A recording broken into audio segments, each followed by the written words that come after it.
আমরা নতুন বিয়ে করেছি, তো একদম মানে আলাদা একটা সংসার, আলাদা একটা জায়গা। তো যেটা হয়েছে যে এটা ঘটনাটা শাহজাদপুরে। তো আমরা একটা বাসা নেই, বাসাটা যেহেতু একদম নতুন শুরুটা, সেটা আমাদের বাসাটা ছিল একটা 7তলা বাড়ির ছাদে। ওকে, ওটা বেডরুমের একটা বাসা, পাশেই কিচেন। তো বাসাটা ছিল এরকম যে আপনার ছাদে উঠতেই হাতের ডান পাশে, তো ওটার 4-5টা ঘোরানো স্পেস, এরকম একটা বাসা। দেন বাসাটাতে ওঠার পর 4-5 দিন পরই আমার কাছে কেন যেন মনে হলো যে বাসাটা সামথিং একটা প্রবলেম, যে কিছু একটা আছে, কিছু একটা হচ্ছে। ওকে, তো ফার্স্ট যেটা হলো একদম শুরুর দিকে এরকম 4-5 দিন পর হঠাৎ হঠাৎ মনে হতো রাতের বেলা যে শব্দ হচ্ছে, কোনো একটা সাউন্ড হচ্ছে। তো শব্দটা একদম মানে কখনো কখনো খুব জোরে, কখনো কখনো আস্তে, আবার কখনো কখনো মনে হতো যে ছাদে হচ্ছে, কখনো মনে হতো নিচে হচ্ছে। তো একটা পর্যায়ে ওটা অতটা গুরুত্ব দিইনি, যে হতেই পারে, এরকম হতেই পারে। তো এরপরে মোটামুটি ওখানে থাকার প্রায় 15-20 দিন পরে একটা ঘটনা বলি, যেটা আমি মেলে আপনাকে লিখেছিলাম। ঘটনাটা হচ্ছে এরকম যে একদিন রাতের বেলা আমি সাধারণত একটু দেরি করেই ঘুমাই। তো ওই দিন রাতে বোধহয় 1টার দিকে ঘুমোতে গেছে, আমি ঘুমিয়ে গেছি। তো আমার হাজবেন্ড ও যেটা করলো যে রাত 2:30টার দিকে ও আমাকে দেখলাম খেলতেছে সব দিয়ে, যে উঠো উঠো, কিছু একটা প্রবলেম। তো আমি উঠে বসছি যে কি ব্যাপার। তো বলতেছে যে কিছু একটা শব্দ করতেছে, একটু খেয়াল করে শোনো। তো আমি খুব খেয়াল করে শুনতেছি এখন যে হ্যাঁ, ছাদে খুব শব্দ হচ্ছে, যেহেতু আমাদের একদম ছাদের পাশেই, জানালা খুললেই ছাদ। মানে আপনাদের ছাদে না, মানে আপনাদের সামনে যে ছাদের খোলা যে অংশটুকু, সেখান থেকে সমস্যা। তো খুব শব্দ হচ্ছে, মানে শব্দটা এরকম যে একবারে মানে ভেঙে চুরে নিয়ে যাচ্ছে, এরকম একটা অবস্থা। তো ওইখানে সম্ভবত পাখির একটা খাঁচা ছিল আমাদের জানালার বাইরে। তো ওটা বাড়িওয়ালা বা কারো। তো আমি ফার্স্ট ভাবছি যে ওইটা কোন একটা সাউন্ড, যে বাতাসে এটা করছে। তো আমি জানালার পাশে যে দেখলাম যে না, ওরকম কিছু না, ওটা ঠিক আছে। কিন্তু আমার কাছে মনে হচ্ছে যে ছায়ার মতো একটা কিছু জানালা থেকে সরছে, আবার আসছে। দেন আমি মানে খুব ভয় পেয়েছি, সোজা কথা। কারণ তখন আমার আরো 4-5 বছর আগের কথা, তো খুব ভয় পাইছি। তো আমি মোটামুটি দোয়া কালাম যা জানি এগুলো পড়তেছিলাম, এরকম একটা অবস্থা। তো এরপরে যেটা হলো যে আমি মোটামুটি আমরা দুজনই সারাটা রাত এই মানে বিভৎস সব শব্দ, মনে হচ্ছে যেন একদম মানে বাড়ি ঘর উড়াই নিয়ে যাচ্ছে, এরকম একটা অবস্থা। তো এরপরে যখন ফজরের আজানের কিছুক্ষণ পরে, তো আমাদের পাশাপাশি একজন ভাবি ছিল। আমি ভাবিকে ফোন করলাম, ফোন করে বললাম যে ভাবি বের হইয়েন না, এখানে একটা প্রবলেম হচ্ছে। তো ভাবি বললো যে আমিও শুনতেছি, আপনারাও বের হইয়েন না, আমি তো খুব ভয় পাইতেছি। তো আমি বললাম যে ঠিক আছে, আপনি জাস্ট বের হইয়েন না। তো রাতটা গেল, সকালবেলা ঠিক ফজরের আজানের পরপর, তো ওই সময়টা আমরা বেরোলাম, আমি ভাবি ও আমরা সবাই বেরোলাম। তো বেরোই যেটা দেখতেছি যে ছাদের মধ্যে মনে হচ্ছে যে কোনো একটা কিছু, মানে কোনো কিছু একটা কাটলে, মুরগি বা কোনো কিছু কাটলে যেরকম ছিটানো রক্ত থাকে না, এরকম ছিটানো রক্ত পুরা ছাদের মধ্যে। আর পিছনের দিকে একটা জায়গা, তো ওই জায়গাটায় মানে আমার আমি আপনাকে দেখে বুঝতে পারছি যে কেমন লাগছে, মনে পড়ে আমার আসলে ওরকম লাগছে। যে তারপর আমি ওই পিছনের দিকটা, ওকে আমি বললাম যে এখানে যেহেতু এরকম অবস্থা, তো আমার মনে হয় পিছনের দিকটা যাওয়া উচিত। আর একটা কথা আগেই বলি, যেটা হলো যে ওই ছাদে বাড়িওয়ালা সম্পূর্ণ নিষেধ ছিল, কেউ উঠতে পারবে না, মানে ছাদে যেতে পারবে না, মানে পেছন সামনে ছাদে কেউই যেতে পারবে না, শুধু আমরা থাকি, একমাত্র আমরা যাব, বিকজ আমাদের কাপড় নাড়তে অনেক ধরনের প্রয়োজন থাকে, তো আমরাই যেতে পারবো, অন্য কেউ না। তো যেটা হলো যে ওকে আমি বললাম, বলার পর ও ওই ঠিক পিছনের দিকটায় গেল। তো পিছনের দিকটায় যে ও ডাকছে, ডাকার পরে আমি যে দেখলাম যে মনে হয় যে 4-5 বছরের একটা বাচ্চা, সে হেঁটে গেছে, বাট এক পায়ে। 4-5 বছরের একটা বাচ্চা হেঁটে গেছে, এক পায়ে, মানে পায়ের ছাপটা এরকম যে একটা মানুষ হেঁটে গেছে, এবং তার পায়ের ছাপটা খুব ছোট ছোট, দেখে মনে হয় যে 4-5 বছরের কোনো বাচ্চা। তো দেখে তো স্বভাবতই আমরা স্বাভাবিক, মানে ওই সময় ভয় একটা ব্যাপার। আর ধুলার মধ্যে এটা কি আপনারা দুজনেই দেখেছিলেন? আমরা দুজন নাই, এবং আমাদের একটা ভাবি ছিল পাশে, সেও দেখেছে। আমরা সবাই তো মোটামুটি ভীষণ একটা ভয় পাইছি। আর ও যেহেতু সাথে ছিল, ওর এক্সপিরিয়েন্সটা ও শেয়ার করতে পারবে যে আরো মানে ব্যাপারটা কতটা ভয়ঙ্কর ছিল, মানে বিভৎস সব অবস্থা। এরপরে একটা ঘটনা ওই বাসায়, যেটা হলো যে ও আপনার হাজবেন্ড, আমরা তার কাছে পরে আসবো, যেটা আমরা তো ও শাওয়ার নিতে গেছে। তো শাওয়ার নিতে গেছে, তো আমাদের বাথরুমটা ছিল এরকম যে বাথরুমের ওই পাশে আর কিছু নেই, দেয়ালটাই শেষ, তো তার ভেন্টিলেটর উপরে। তো ও শাওয়ার নিচ্ছে, ও আমাকে ভেতরে এসে আমাকে বলতেছে যে তুমি আমার হাত ধরে টান দিছো। শাওয়ার নিয়েও ভিতরে এসে আমাকে বলতেছে তুমি আমার হাত ধরে টান দিছো। তো বললাম কোথায়? বলে হ্যাঁ তুমি ভেন্টিলেটর দিয়ে আমার হাত ধরে টান দিছো। তো আমি বললাম যে ভেন্টিলেটর দিয়ে কিভাবে দিব? যেহেতু একটা 7 তলা বাসা, ওটার ওপাশে তো আমার পক্ষে যাওয়া সম্ভব না, কারো পক্ষেই সম্ভব না, বিকজ ওখানে কিছু নেই, দাঁড়ানোর মতো বা এরকম কিছু নেই, কোনো জায়গা নেই। তো ওর মানে আমি ওকে দেখে বুঝতেছি যে কিছু একটা হয়েছে। তোমাকে পরে বললো যে কেউ একজন আমার হাত ধরে টান দিচ্ছে, তখন আমি শাওয়ার নিচ্ছিলাম। তো এরপরে আরো অনেক কিছু ও বাসায় হয়েছে, অনেক ঘটনা। যেমন এমন হয়েছে যে ঘুমায় আসছি, দরজার সিটকিনি বন্ধ করে উঠে দেখি দরজা খোলা। এটা ওই বাসাতেই। তারপরে বাড়িটা ছাড়ছিলেন না কেন তখনও? আসলে ওই বাসাটা আমরা 6 মাসের মতো ছিলাম। মাত্র 6 মাস, এটা অনেক কম সময়। তার মানে এই সময়ের মধ্যে অনেকগুলো ঘটনা। তো ওই কম সময়টা যে ছিলাম, এরপরে চেষ্টা করেছি যে ওই বাসাটা ছাড়ার। তো একটা সময় যেটা হলো যে আপনারা দেখবেন যে বাসাটা ছাড়াটা কিন্তু একটু মুশকিলই হয়ে যায়, একটা বাসা নিয়ে ফেললে একটু মুশকিল হয় ছাড়া। তো ওই ছাড়তে যতটা সময় লেগেছে। তো আরেকটু বলি, যেটা হলো যে এই প্রবলেমটা কিন্তু আমার পিছন ছাড়েনি। আচ্ছা, এটা থেকেই গেছে। মানে অন্য বাসা যখন চেঞ্জ করে অন্য কোনো বাসায় গেলেন, তখনও কি? তখনও আমার সাথে প্রবলেম হয়েছে, আমার সাথে এবং ওর সাথে। তো আমার মনে হয় যে আমার হাজবেন্ডের কাছে যদি এর পরবর্তী ঘটনাটা শুনে আবার আমার সেটাই, আমরা আরেকজন আছেন এবং তার কাছে আমরা তার সাথে একটু কথা বলে নেই। আপনার পরিচয়টা একটু দেবেন? জি ধন্যবাদ। আমি জাকি, রামপুরা থাকি। এবং এতক্ষণ উপমা যে গল্পটা বলছিলেন বা ঘটনা বলছিলেন, উপমার হাজবেন্ড হচ্ছে জাকি। তো জাকি কি দেখেছিলেন বা জাকি ব্যাপারটা কিভাবে বুঝতে পেরেছিলেন, সেটা একটু শুনি আমরা, যে কি হয়েছিল আসলে ঘটনাটা। আসলে শুরু থেকে আমি কিছু কথা বলতে চাই। যে আমি যে ঘটনাটা এতক্ষণ শুনলেন আপনারা, এটা আমার জীবনে প্রথম, আগে কখনো হয়নি। তো এরকম মাথায় ছিল না যে আমি এরকম একটা ঘটনা ফেস করব। তো ঘটনাটা যেটা হয়েছে, এর আগে আমি একটা কথা বলতে চাই যে আমাদের যে বিল্ডিংটার পাশেই একটা কবরস্থান ছিল। আচ্ছা, এটা এখনো আছে, এটা যেহেতু মোটামুটি বড় একটা কবরস্থান। তো ঘটনাগুলা ঘটার পর দেন আমার বিশ্বাস হয় যে এটা হওয়া স্বাভাবিক। আচ্ছা, যেহেতু আমার আগে কখনো হয়নি। তো আলটিমেটলি যেরকম ও বললো যে আমাদের উপমা বললো, ছাদে ওঠার নিয়ম ছিল না, সম্পূর্ণ লক ছিল, কেউই উঠতো না ছাদে, আমরাও খুব একটা যেতাম না। রাতের বেলা যেটা হতো 5-6 দিন পর উঠার, 5-6 দিন পর যেটা ছাদের উপরে একটু শব্দ হতো, যেমন কেউ লাফাচ্ছে, এরকম ছিল।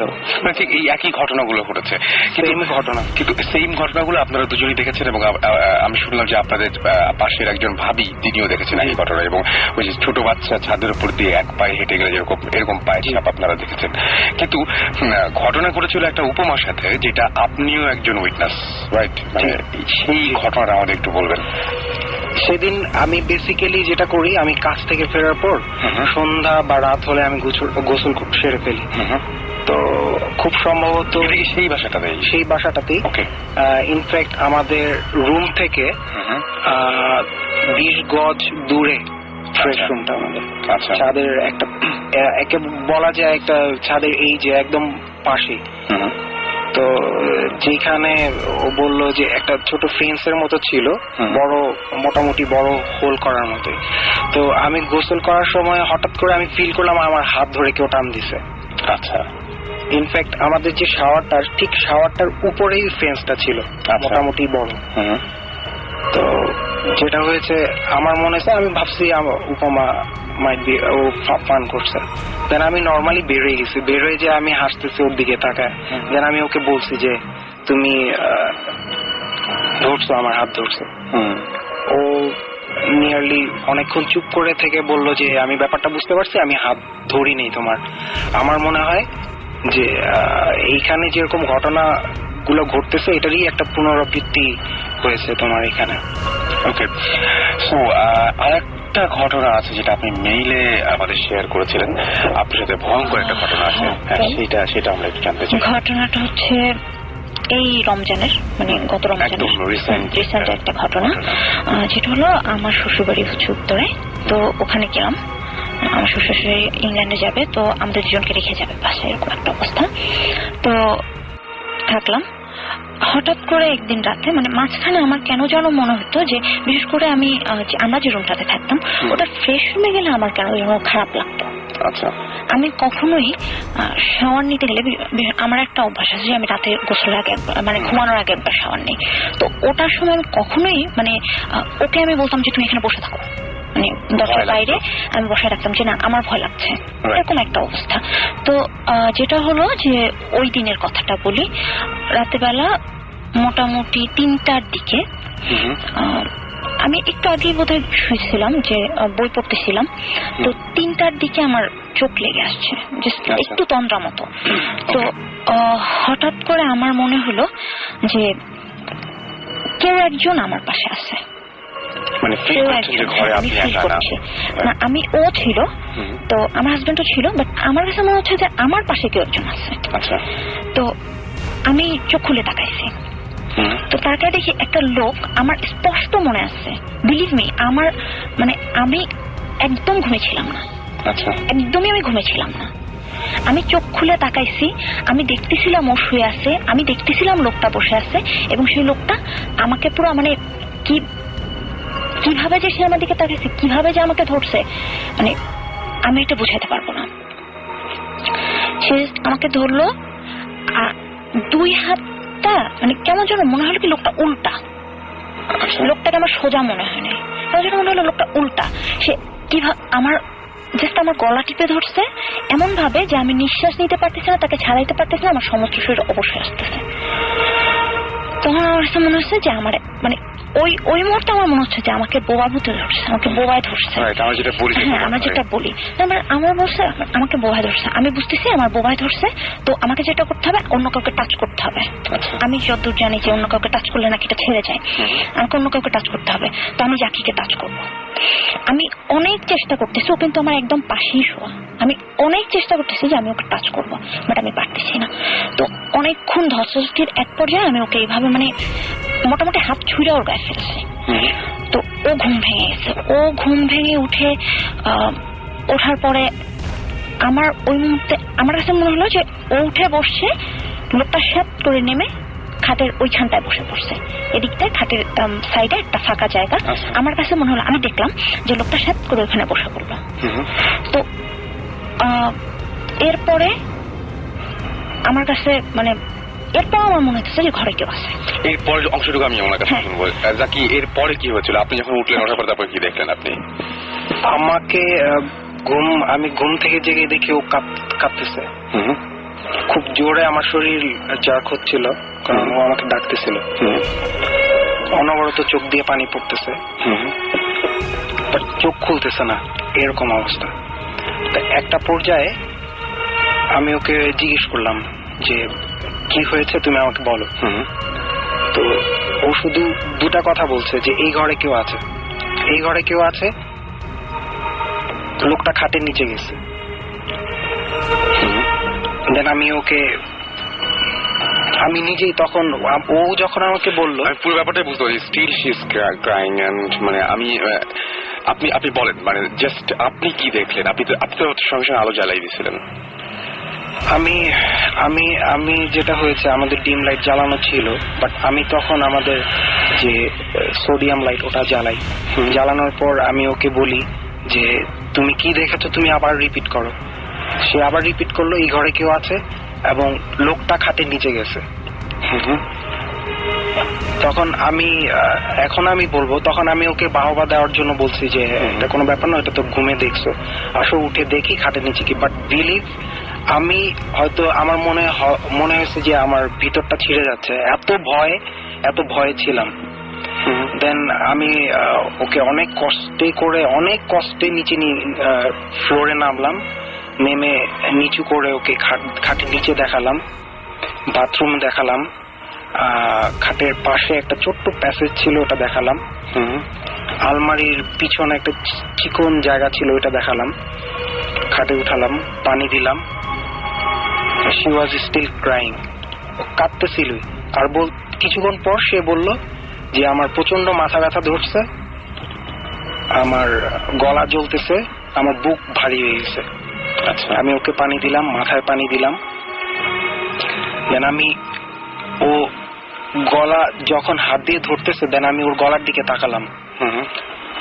তো কয়েকটা আমি রেড সার্কেল দেখলাম, যেমন আমি যদি কাউকে গলায় দড়ি দিয়ে 4-5টা প্যাচ দিই, তো ওটা যদি টাইট করা হয় নিশ্চয়ই দাগ বসবে লাল। ঠিক সেম দাগটা আমি নিজের চোখে, আমি নিজের হাত দিয়ে ধরে দেখছি। তাকে আমি বললাম, সেও বিশ্বাস করতেছিল না। সে মিররে তাকে দেখালাম, সেও দেখলো। দেন আমাদের কোনো ভাষা ছিল না, আমরা জাস্ট ফজরের আজান পর্যন্ত আমরা ওয়েট করেছি, কোনো কথাই বলতে পারিনি। ওকে, আমরা এটা আসলে এটার কোনো ধরনের কোনো এক্সপ্লেনেশনে যাব না। আমি একটা কথা বলি, সুমন ভাই আমার সাথে এসেছেন এবং আরেকজন আমাদের মাঝে এসেছেন, তার কথা আমরা একটু পরে বলবো। কিন্তু সুমন ভাইকে আমি বলছি যে সুমন ভাই একটা ঘটনা, সেটা হচ্ছে যে উনি মেইনলি আমাকে ফোন করে ঠিক এইভাবেই প্রচন্ড আপসেট হয়ে গেছেন এবং উনি বলছেন যে মানে এটা এক্সপিরিয়েন্সটা শেয়ার করাটা ব্যাপার না, জাস্ট উনি আপনার সাথে কথা বলতে চান এবং এই ব্যাপারটা এত বেশি ভয় পেয়েছিলেন যে কোনো একটা যদি সমাধান বা কিছু একটা যদি তাকে বলা যায়। তো এটা আমরা মনে হয় পরে আপনি দেখলেন যে কি অবস্থা। অবশ্যই, অ্যাকচুয়ালি আমি রাসেল তো দেখলেই, আমি একটু আগে ঢুকেছি, পুরো ঘটনা শুনতে পারিনি। রাইট। সো ডেফিনেটলি পরে আমি এটা আমরা শুনবো। বাট আমি একটা জিনিস ক্লিয়ার করি, সবার কাছেই ক্লিয়ার করি, সেটা হচ্ছে যে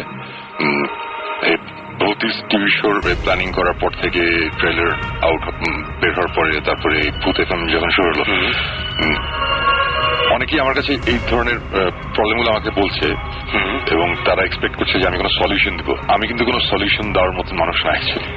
আমি এই জিনিসে আমাদের ইন্টারেস্ট আছে, আমরা এগুলো নিয়ে অনেক ঘাটাঘাটি করি, আমাদের আমরা নিজেরা কিছু লজিক্যাল এক্সপ্লেনেশন দেওয়ার চেষ্টা করি, কিছু জিনিসপত্র আনএক্সপ্লেইনড রয়ে যায়। এবং লাস্ট এই 3-4 বছরের এক্সপিরিয়েন্স থেকে আমরা কিছু জিনিস বলার চেষ্টা করি বা বোঝানোর চেষ্টা করি, জিনিসটা হয়তো বা এরকম, এটা এরকম করলে হয়তো বা ঠিক হবে বা ঠিক হবে না বা এরকম। সো আমাদের সাধ্যের মধ্যে যতটুকু বলার অতটুকুই আমরা বলতে পারবো। আমি অ্যাকচুয়ালি পুরো ঘটনাটাও এখনো জানি না, বাট এখন পর্যন্ত আমি যতটুকু ঘটনা শুনেছি আমার কাছে খুবই ইন্টারেস্টিং একটা ব্যাপার মনে হচ্ছে। সো আজকে তুমি যদি নাও বলতা, আমি ওনাদের সাথে আবার কথা বলতাম এই ব্যাপারটা নিয়ে। একদম আমার কাছে খুব ইন্টারেস্টিং লাগছে ব্যাপারটা। এবং এই ধরনের সিমিলার ঘটনা আমি আগে থেকে শুনেছি, যে কারণে আমার কাছে খুব ইন্টারেস্টিং লাগছে। মানে এটা আনকমন কিছু না যে জিনিসটা দেখছি। ওকে, আমি আমার জাস্ট দু একটা কোশ্চেন আছে যেগুলো আমি আপনার শেয়ার করতে চাচ্ছি। সেটা হচ্ছে যে যেমন ডাকটা, এটা 15 মিনিটস পরে কি ছিল? এটা এর 3 দিন পর পর্যন্ত ছিল। 3 দিন পর্যন্ত ছিল? জি। ইনফ্যাক্ট আমার যে বড় বোন, তাকে আমি বলেছি, শুধু একটা মানুষকে আমি শেয়ার করেছি, এন্ড দেন আজকে হয়তো লাখ মানুষ, হাজার মানুষ। বুঝতে পারছি। আরেকটা কোশ্চেন হচ্ছে যে জিনিসটা কোন টাইমে হয়েছিল, আপনার কি মনে আছে? আপনাদের টাইমটা অ্যাপ্রক্সিমেট একটা? এটা ঠিক সেহরির 1.5 ঘন্টা বা বুঝতে পারছি। রাইট, ওকে। আচ্ছা, আপনাকে আমি একটা কোশ্চেন জিজ্ঞেস করি। আপনি যে মানুষটাকে দেখেছিলেন, তার চুল কি কার্লি ছিল না প্লেন ছিল, আপনাকে মনে আছে? না, এটা মনে নেই, তবে লোকটার বেশ বড় দুটো চোখ ওকে। বেশ বড় দুটো চোখ, লালচে টাইপের, এবং লোকটা আমার দিকে তাকাই ছিল এবং সে হাসতেছিল। ওকে, অলরাইট। আমার এটা স্পষ্ট মনে আছে, এবং এই লোকটাকে আমি প্রথম না, এর আগে আমি অনেকবার দেখছি। অনেকবার দেখেছেন কি হ্যাঁ, এরকম সিচুয়েশনে? এরকম সিচুয়েশনে, এবং আমি অনেকবার মানে মোটামুটি অনেকবার। ওকে, অলরাইট। So, আমি মনে হয় আমি 2 মিনিট পরে কথা বলি।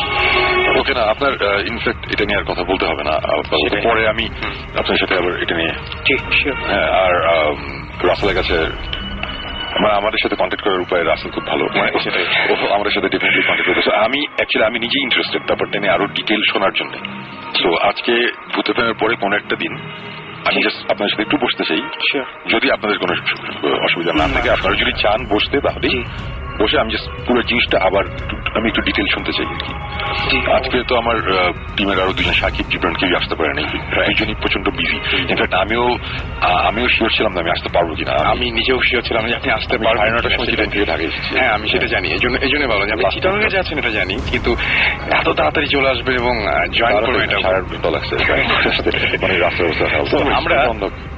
আমরা এর মাঝখানে শুধুমাত্র জাস্ট একটা গান শুনবো, এবং গানটা শোনার পরে বলবো যে গেস্টটাকে আমরা যার যিনি আসবেন রিলেশন আছে ডেফিনেটলি তাকে বাংলাদেশের মোস্ট অফ দ্য চেনে, আমার কোনো সন্দেহ নেই এই ব্যাপারে। ভালো ফ্রেন্ড এবং তার কিছু এক্সপিরিয়েন্স আছে শেয়ার করবে সে। এক্স্যাক্টলি। তো তিনি আমাদের সাথে স্টুডিওতে আছেন এবং তাকে থ্যাঙ্কস জানাবো। তিনি অবশ্য ওয়েলকাম বলতে পারবেন না আপনাদেরকে, মাইক্রোফোন নাই তার কাছে। হ্যাঁ, সেটা গান গেয়ে গিয়ে কিছু একটা বলে দিক। মানে এই অনেক গান আছে তাই না, বন্ধু, তারপরে কোনটা যে কোনো একটা কিছু বাজালে হয় আমার মনে হয়। নুপুর নিয়ে একটা গান ছিল না, বন্ধুটা আচ্ছা আচ্ছা নুপুর নিয়ে একটা ছিল। ইনফ্যাক্ট তাহলে নুপুর নিয়ে কি পরে শুনবো? বন্ধু চলে এসছে আমাদের কাছে। ওকে, আমরা একটা বন্ধু গানটা শুনে আসি। ইন দ্য মিন টাইম কোনো আমাদের SMS লিখে ফেলুন, SHOUT শাউট স্পেস আপনার নাম স্পেস আপনার মেসেজ পাঠিয়ে দেন 9840 নাম্বারে। শুনে আসবো বন্ধু।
শুনছেন সবসময় রেডিও ফুর্তি, সাথে আছে রাসেল এবং আমাদের সাথে রয়েছেন আমাদের গেস্ট, এখনো নাম বলছি না, তার কাছ থেকে শুনবো আমরা। তার আগে আমরা বলি যে আমরা যে জায়গায় ছিলাম ঘটনার, সেই ঘটনার মধ্যে কিছু কিছু জায়গা যেমন হচ্ছে আমাকে স্বাধীন লিখেছেন। আচ্ছা, স্বাধীনের SMS-টা আগে পড়ে ফেলি। স্বাধীন কিভাবে আমাদের সাথে কন্ট্যাক্ট করবে সেটা জানতে চেয়েছেন। আমি তো বললাম যে শাউট লিখে স্পেস দিয়ে আপনার নাম লিখে যেভাবে আপনি SMS করেছেন আর কি, আপনার SMS-টা লিখে পাঠিয়ে দিতে পারবেন 9840 নাম্বার। এছাড়াও ভূত FM @radiofurti.fm এই জায়গাতে আপনারা ইচ্ছা করলে আমাদেরকে ইমেইল করে গল্প জানিয়ে দিতে পারেন, আপনার ঘটনা যেটা আছে সেটা জানাতে পারেন। যেমন আমি এই মুহূর্তেই একটা ঘটনা আপনাদের সাথে শেয়ার করতে চাই, এবং তিনি লিখেছেন, hi I am Casper Nissan from Dhaka, but আমার দাদুর বাসা চাঁপাইনবাবগঞ্জ, এবং সেখানে তার দাদু যে বাড়িটা তৈরি করেছিল, সেই বাড়িটা তৈরি করার আগে সেই জায়গায় একটা কালী পূজার মন্দির ছিল, এবং সেই মন্দিরে হিন্দুরা পাঠা বল দিত। তো যেটা ঘটেছিল সেটা হচ্ছে যে তারা মন্দিরটা ভেঙে ফেলে এবং সেখানে তাদের বাড়িটা তৈরি হয়, এবং বাড়িতে আসার কিছুদিন পরে তারা শোনে যে তাদের কাছে যে মন্দির সেল করেছিল, মন্দিরের ওই জায়গাটা, মানে ওই জায়গাটা যে সেল করেছিল সে মারা গেছে। এবং এরপর থেকে অদ্ভুত অদ্ভুত সব ঘটনা ওই বাসাটা নিয়ে হয়। তার নানা ধরনের প্রবলেম হতে থাকে এবং তার তিনি যেটা বলছেন যে তার এক খালা তার কাজের মেয়ে স্বপ্ন দেখে যে অনেকগুলো সাদা শাড়ি পরা মেয়ে মাথায় সিঁদুর দেয়া এবং তাদের সামনে একটা বয়স্ক বুড়ো লোক এরকম মানে অনেক অদ্ভুত টাইপের স্বপ্ন দেখতে থাকে এবং সে অনেক অদ্ভুত আচরণ করতে থাকে। এরপরে দেখা যায় তাদের বাড়িতেও দেখা যায় যে তাদের বাড়িতে কোনো কাক বসে না, কোনো প্রাণী বসে না। আশেপাশে সব জায়গাতে হয়তো পাখি কাক এ সমস্ত আছে, তাদের বাসায় এ ধরনের কোনো প্রাণী বা পাখি কিছুই বসে না। এবং দেখা যায় তাদের একটা সিনেমা হল ছিল এবং সেই সিনেমা হলের গভীর রাতে দেখা গেল যে তাদের যে কেয়ারটেকার সে হঠাৎ করে একদিন মারা যায়। পরে জানা গেছিল যে সেই প্রস্তাবটা নিয়ে এসেছিল এই বাড়িটা কেনার। সুতরাং এই বাড়ি নিয়ে অনেক অনেক অনেক লম্বা একটা মেইল আছে এবং আমরা চেষ্টা করবো তাকে নিয়ে আসার, যদি আমাদের মাঝে আসতে রাজি হন আর কি, আমরা কন্ট্যাক্ট করার চেষ্টা করবো। এবং সে এরকম অনেক কিছুই ঘটে। কিন্তু আমাকে এরকম ভাবে আরো SMS আমাকে ইমেল করেছেন সালে আহমেদ সিলেট থেকে এবং তারও একটা অদ্ভুত ঘটনা আছে যে তাদের একটা নদীর নাম হচ্ছে কাঠাখাল। এই নদীতে অনেক বিস্ময়কর ঘটনা আছে। একদিনের ঘটনা, তিনি নদীর পাড় দিয়ে হেঁটে এক আত্মীয় বাসায় আছেন, হঠাৎ শব্দ পেয়ে থমকে গেলেন। পেছন ফিরে দেখেন যে অনেকগুলো ছাগল একসাথে ঘাস খাচ্ছে এবং তিনি স্বাভাবিক মনে করে মেনে নিলেন। পরে এলাকাবাসীর কাছে শুনলেন যে এক এক সময় তারা ওই নদীর কাছে এক এক রকম জিনিস দেখতে পায় এবং কোনো সময় দেখা যায় যে কাকড়া, কোনো সময় দেখা যায় যে কুমির, এরকম উদ্ভট টাইপের সব জিনিসপত্র দেখা যায়। তো এরকম অসংখ্য ঘটনা আছে। আচ্ছা, আমার কাছে জাকির কাছে একটা কোয়েশ্চেন আছে। এই কোয়েশ্চেনটা করেছেন রিফাত এবং রিফাত লিখেছেন যে আপনি খাটের নিচে কি দেখেছিলেন? আসলে কি জাকি খাটের নিচে কিছু দেখেছিল নাকি? আমার তো মনে হয় না যে জাকি খাটের নিচে কিছু দেখেছিলেন। না, আমি যখন ওকে নিয়ে খাটের নিচে দেখি ওটার সম্পূর্ণ সাধারণ চিত্র ছিল, কিছুই ছিল না। রাইট। আচ্ছা, রিসেন্ট কিছু প্রবলেম হচ্ছে, আপনি কি এখন কথা বলতে পারবেন? মানে প্রবলেম গুলো কি হয়েছিল? আচ্ছা, রিসেন্ট কিছু প্রবলেম হয়েছে, যেটা হলো যে গত বুধবারের কথা বলি। গত বুধবারের রাতে, যদিও ঘটনাটা খুব আমার কাছে স্বাভাবিক মনে হচ্ছে, বাট আমার হাজবেন্ড একটা কথা বলা তো স্বাভাবিক হচ্ছে, আমি বলি। যেটা হলো যে গত বুধবার রাতে আমি শাওয়ার নিতে যাই। তো আমাদের সাধারণত ইলেকট্রিসিটি চলে যায়, 1 ঘন্টা থাকে ঢাকাতে, মোটামুটি একটা নিয়ম।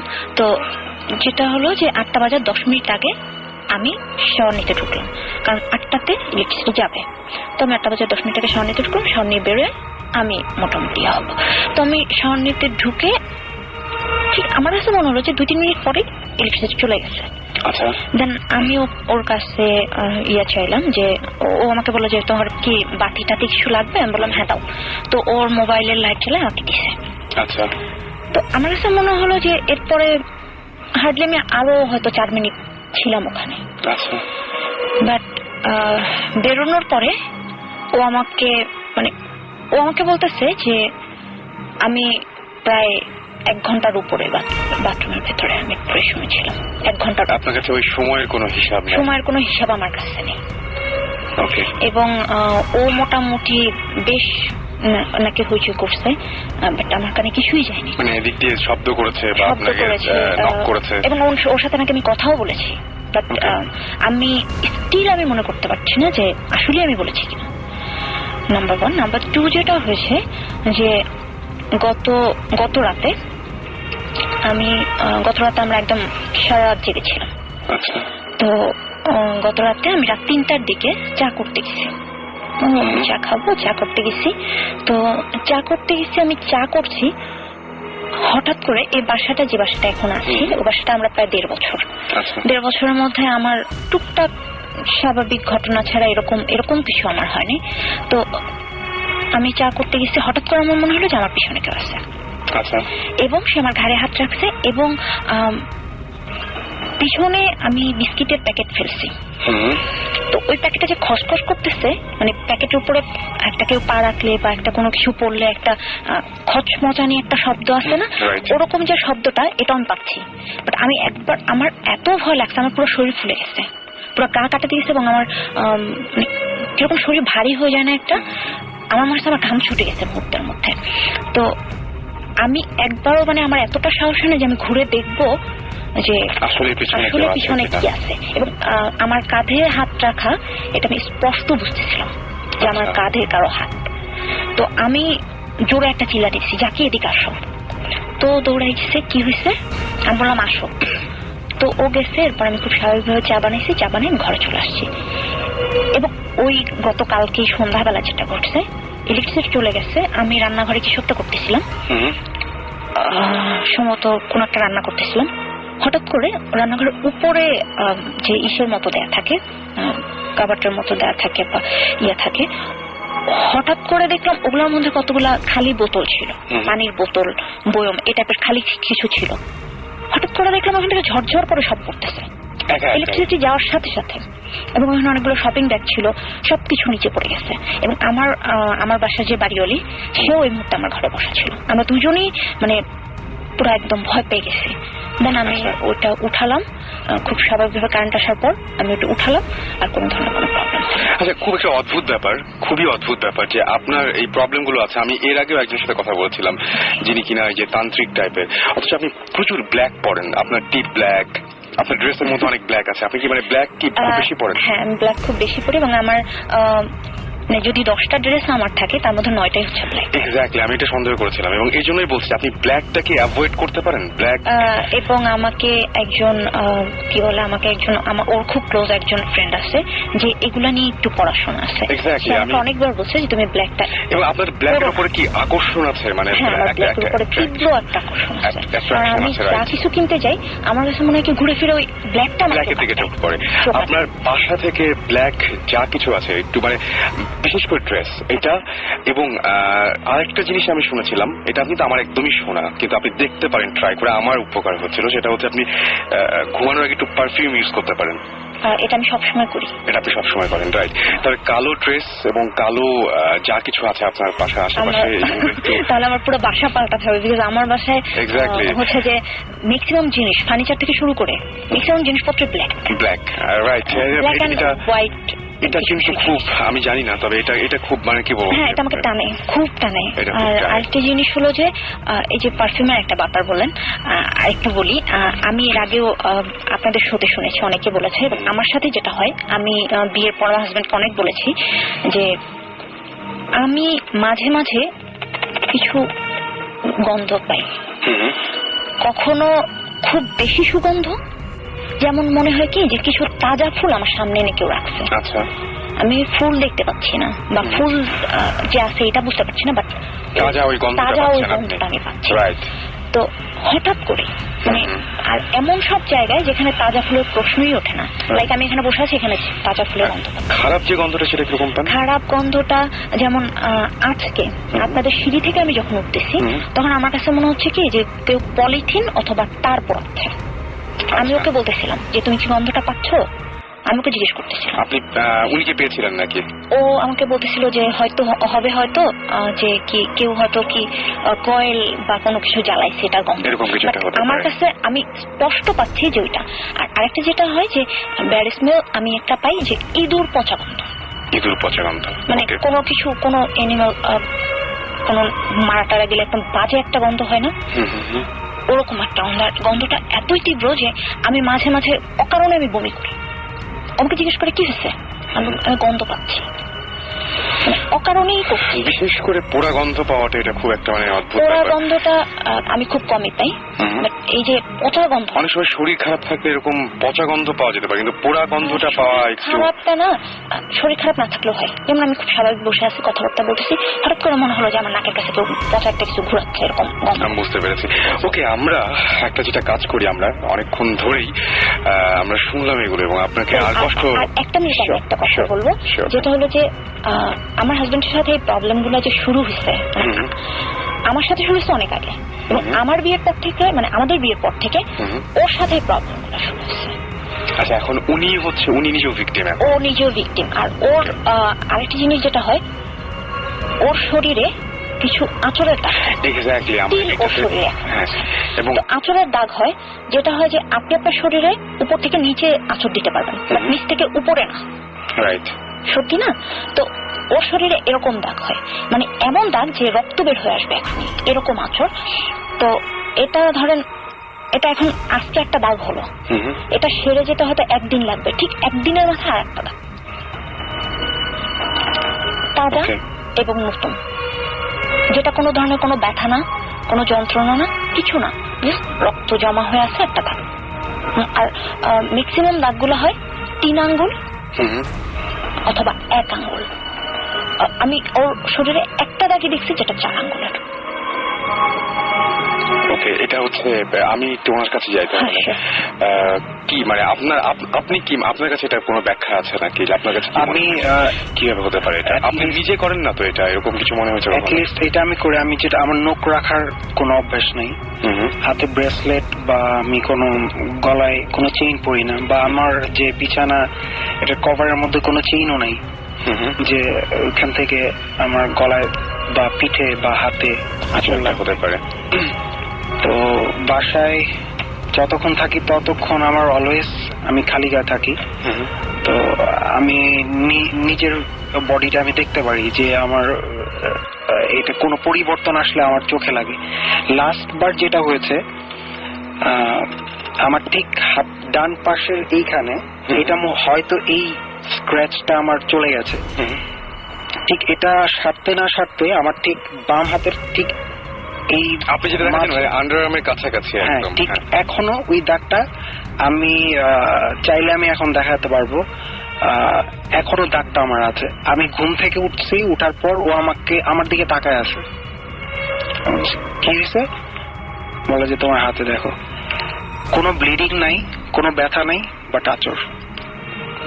ওকে ওকে, আমরা আবার ওই প্রসঙ্গে ফিরে আসতে চাই। আপাতত আমরা বলি যে আমরা ব্রেকের আগে বলেছিলাম যে আমাদের সঙ্গে নতুন একজন আমাদের আজকে এখানে জয়েন করেছেন এবং তার কাছ থেকে আমরা শুনতে চাই। আমার মনে হয় গলা শুনলে বুঝবে একটু। হ্যালো, সবাই কেমন আছেন? সবাইকে কি বলবো, এইসব ভৌতিক ব্যাপারে শুভেচ্ছা দেওয়াটা কি ঠিক কিনা আমি জানি না ঠিক। তো সবাইকে অভিনন্দন। আপনাদের গল্প শুনলাম এবং খুব ইন্টারেস্টিং। আর আমিও এক্সপিরিয়েন্স করছি, আমার লাইফে খুব কম এক্সপিরিয়েন্স, বাট কিছুদিন আগে একটা এক্সপিরিয়েন্স হয়েছে আমার সঙ্গে। তবু ভাই, তার আগে আমি একটা কথা বলি। মানে আমার এই সমস্ত ঘটনা জানলে বা যখনই মনে হয় যে এরকম করে একটা ঘটনা ঘটলো, প্যারানরমাল কোনো কিছু হলে আমি এখন যেটা বলি সব সময় সেটা বলি যে পৃথিবীটা কার, তোমার না আমার বলে দাও। সেটা সেদিনও বলেছিলেন। একদম একদম সেটাই। এবং আপনার সাথে কথা হওয়ার পরে কিন্তু আমাদের মেইন ইনসিডেন্টটা হয়েছিল, সেইটাই আমরা আজকে শুনতে চাই। কিন্তু ওটা ভালো হয়েছে, কিন্তু মানে সবাই একটা এক্সপিরিয়েন্স করলো আর কি এরকম ধরনের কিছু। আমি যেহেতু শুনেছি কিছু কোয়েশ্চেন করতে চাই। সেটা হচ্ছে গিয়ে মানে এই জিনিসটা আপনাদের কতদিন ধরে হচ্ছে? এটা মানে আনুমানিক কত বছর ধরে এই জিনিস? আমার সাথে আমি স্টিল 26, আমার 25 শেষ হবে। এটা হচ্ছে আপনার এই তো মার্চে। তো আমার মোটামুটি 12-13 বছর বয়স থেকে আমার সাথে এটা শুরু হচ্ছে। এবং এটা শুরু হচ্ছে আমার বাবার বাড়ি থেকে, আলটিমেটলি ওখান থেকেই শুরু হচ্ছে। কেন শুরু হচ্ছে এটা কি আমি বলবো? এটা কি বলা হয়েছে একবার? না, এটা বলা। আচ্ছা, তাহলে একটু বলুন। শুরুটা হয়েছে এই জন্য যে আমার বাবা একটা বাড়ি কিনেছে। তো ওটা কেনার পর থেকে আমরা বাড়িটা করার পর আমরা যখন ওই বাড়িতে উঠেছি, প্রত্যেকটা মানুষের সাথে, আমাদের বাড়িতে যতজন বাসিন্দা প্রত্যেকটা মানুষের সাথে এরকম হয়েছে এবং প্রত্যেকটা মানুষই মানে মোটামুটি ইয়া হয়ে গেছে যে মানে উচ্চায় গেছে ব্যাপারটা। বাট আমি ওই জায়গাটা আটকাই গেছি কেন জানো, আমি জানি না কেন। আর আমার বাবার বাসাটা হচ্ছে বরিশালে। আমার নানা বাড়ি বরিশাল, সব মিলে গিয়েছে। আমি কি বলবো, এটা আমাদের ওই ফ্যামিলিটাকে একটা কঠিন পরীক্ষার মধ্যে দিয়ে যেতে হয়েছে এবং স্টিল যেতে হচ্ছে। ওকে। তো আমি জানি না, আমার বাবা মা হয়তো যদি কোনো চান্স দিত সেক্ষেত্রে আমি অবশ্যই সুমন ভাইকে বলতাম যে আসেন আমার বাবার বাড়িতে দেখে যান, কিন্তু আমি জানি না ওরা দিবে কিনা। আমরা তো সবসময় এই ধরনের ঘটনা শোনার পর ডেফিনেটলি কেউ যদি আমাদের বলে তখনই আমরা যাই। সেটাই যেটা হয়, এখনো হয় যে ওদের বাসায় কেউ হাঁটতেছে, সে দরজা খুলতেছে, নামতেছে, পানি ঢালতেছে, গোসল করতেছে, মানে এটা প্রতি রাতে এবং প্রতিটা মানুষ শুনতেছে। আমি আপনাদের এই ঘটনা যত শুনছি ততই অ্যাকচুয়ালি আমি অনেক আরো বেশি ইন্টারেস্টেড হয়ে যাচ্ছি ব্যাপারটা নিয়ে। সো ডেফিনেটলি আমি আপনাদের সাথে পরে কোনো একদিন অবশ্যই আমি কথা বলবো এই ব্যাপারটা নিয়ে। আর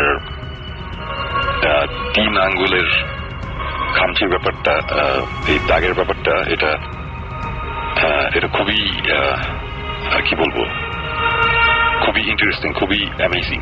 আমি আপনাকে ডিসবিলিভ করছি না। আমি বলতে যাচ্ছি এই কারণে, এই জিনিস আমি নিজে উইটনেস করেছি, আমি দেখেছি 3 আঙ্গুলের ব্যাপারটা।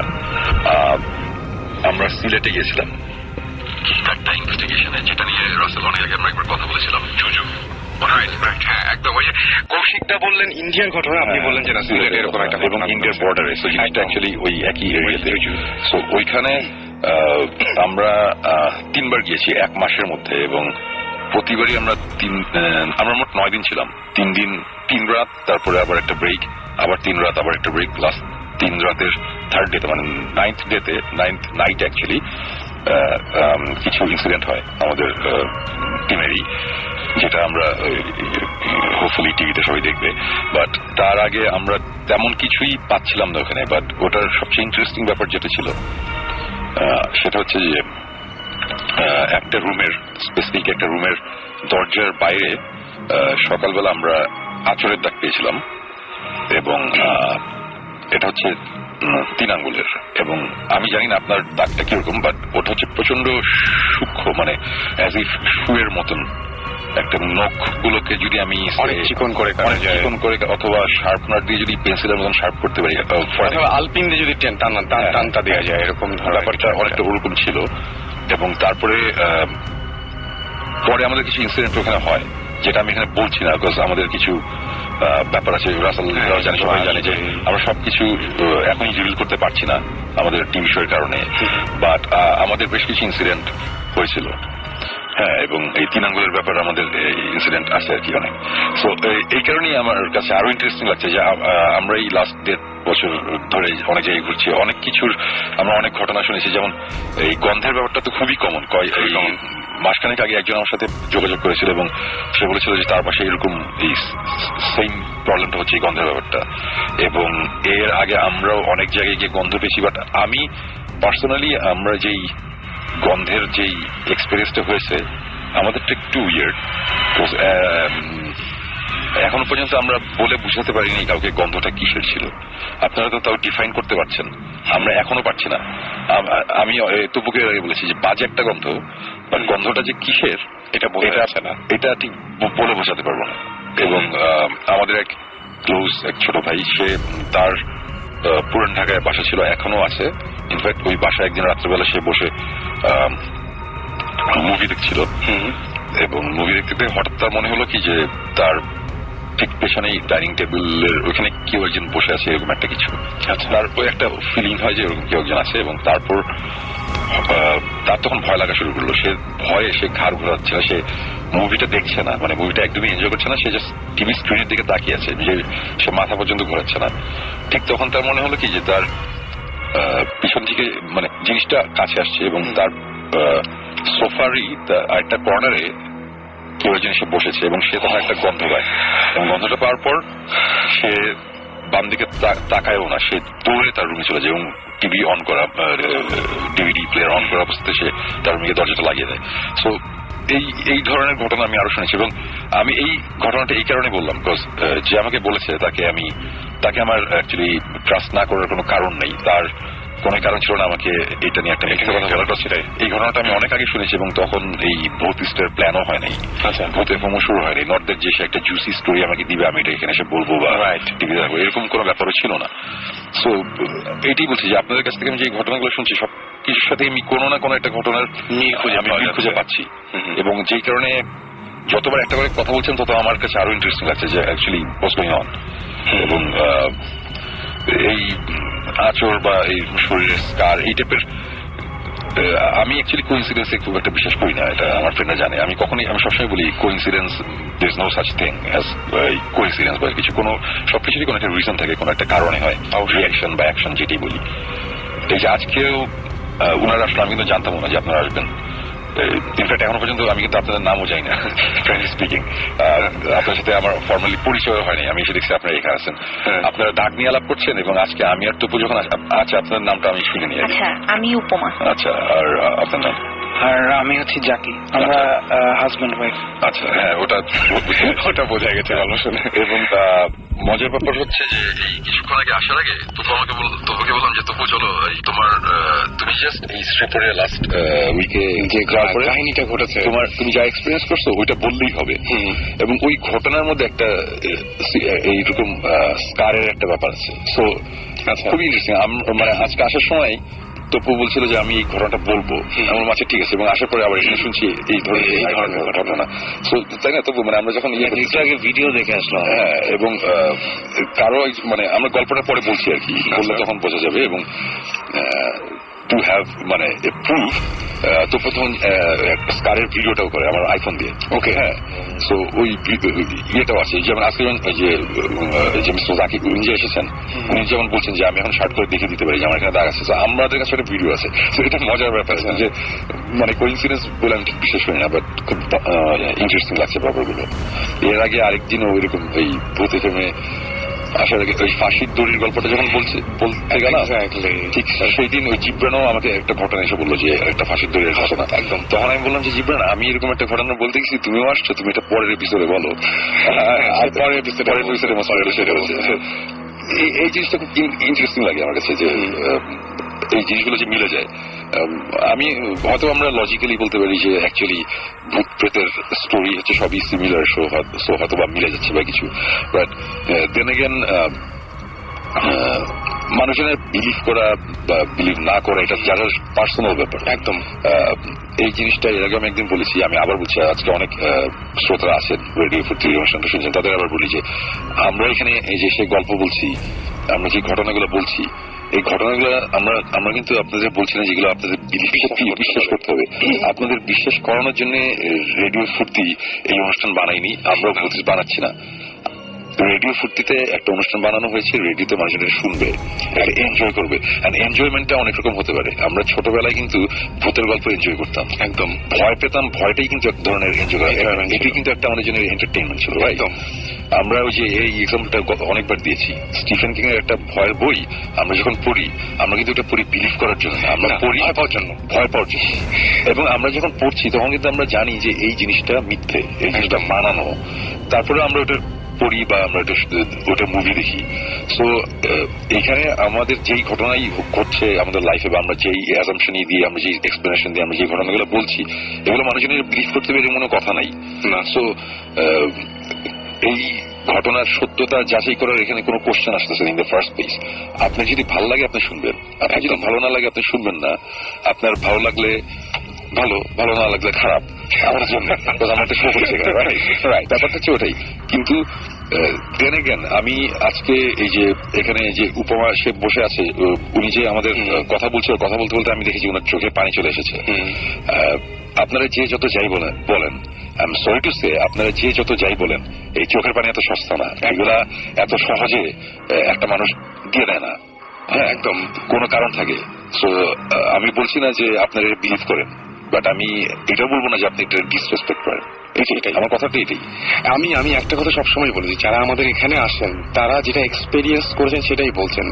এখন সেটা যদি সত্য মিথ্যা বা এরকম ভাবে যদি মানে মাপতে চায়, তাহলে সেটা খুবই মানে ভুল হবে। আমার মনে হয় যে শুনে আপনি আপনার আমাদের বাংলাদেশের সবচেয়ে বড় বাংলা, সেটা আমি বলি সেটা হচ্ছে যে মানে আমি বলি মতামতটা তো দিবেই, এবং মতামতের আগে আমি একটা খুব সুন্দর বিশেষণ যোগ করি, সেটা হচ্ছে যে সুচিন্তিত মতামত। মানে মতামতটা খুবই সুচিন্তিত হয়, হ্যাঁ, যেটা মানে একদম যোগ বিয়োগ গুণ ভাগ করে। তার ওই একটা কথা আছে না যে মনে, যেমন আমরা এখানে এখন দুজন মিউজিশিয়ান, আমি আর তপু, রাইট, আমরা দুজনেই গান গাই। সো আমাদের গান দুজনের দুই ধরনের। হ্যাঁ, সো আমাদের গান কিন্তু সবাই পছন্দ করে না, কেউ খুব পছন্দ করে, কেউ খুব অপছন্দ করে। হ্যাঁ, কেউ মানে কেউ মিডিয়াম, মানে আমি এক্সট্রিম জিনিসগুলো বলছি।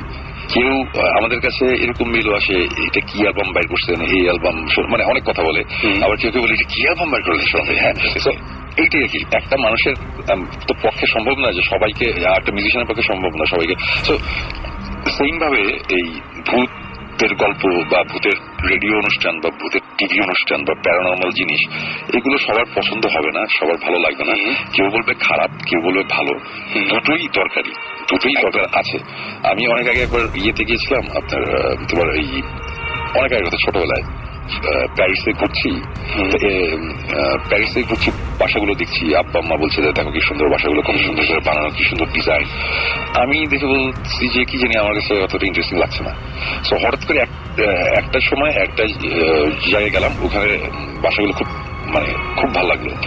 পরে আমার বড় ভাই আমাকে বললো যে এই বাসাগুলো কেন ভালো লাগছে জানো? আমি বললাম যে কেন? মাঝখানে কয়েকটা খারাপ বাসা আছে, বাজে, তুমি কম্পেয়ার করতে পারছো, আগে তুমি কম্পেয়ার করতে পারো। সেটাই আমার কথা হচ্ছে যে ভালো খারাপ থাকবি। এখন যদি আমার গান কেউ পছন্দ না করে, কেউ যদি পছন্দ করে, সবাই যদি বলতো যে আমার গান বা তপুকে বলতো তপুর গান ভালো লাগে, তখন কিন্তু আমরা অতটা খুশি হতো, অতটা ভালো লাগে একদমই না। কেউ খারাপ বলে, কেউ ভালো বলে, ভালোর মজাটা পাওয়া যায় একদম। সেম ভাবে কেউ যদি বলে আমার গানটা খারাপ হয়েছে, ডেফিনেটলি আমার মন খারাপ হতেই পারে একদম। বাট তখন আমি এই জিনিসটা চিন্তা করি যে আজকে হয়তো বা এই মানুষটার আমার গানটা ভালো লাগছে না, বাট আমি দুইটা মানুষকে চিনি যাদের ভালো লাগে।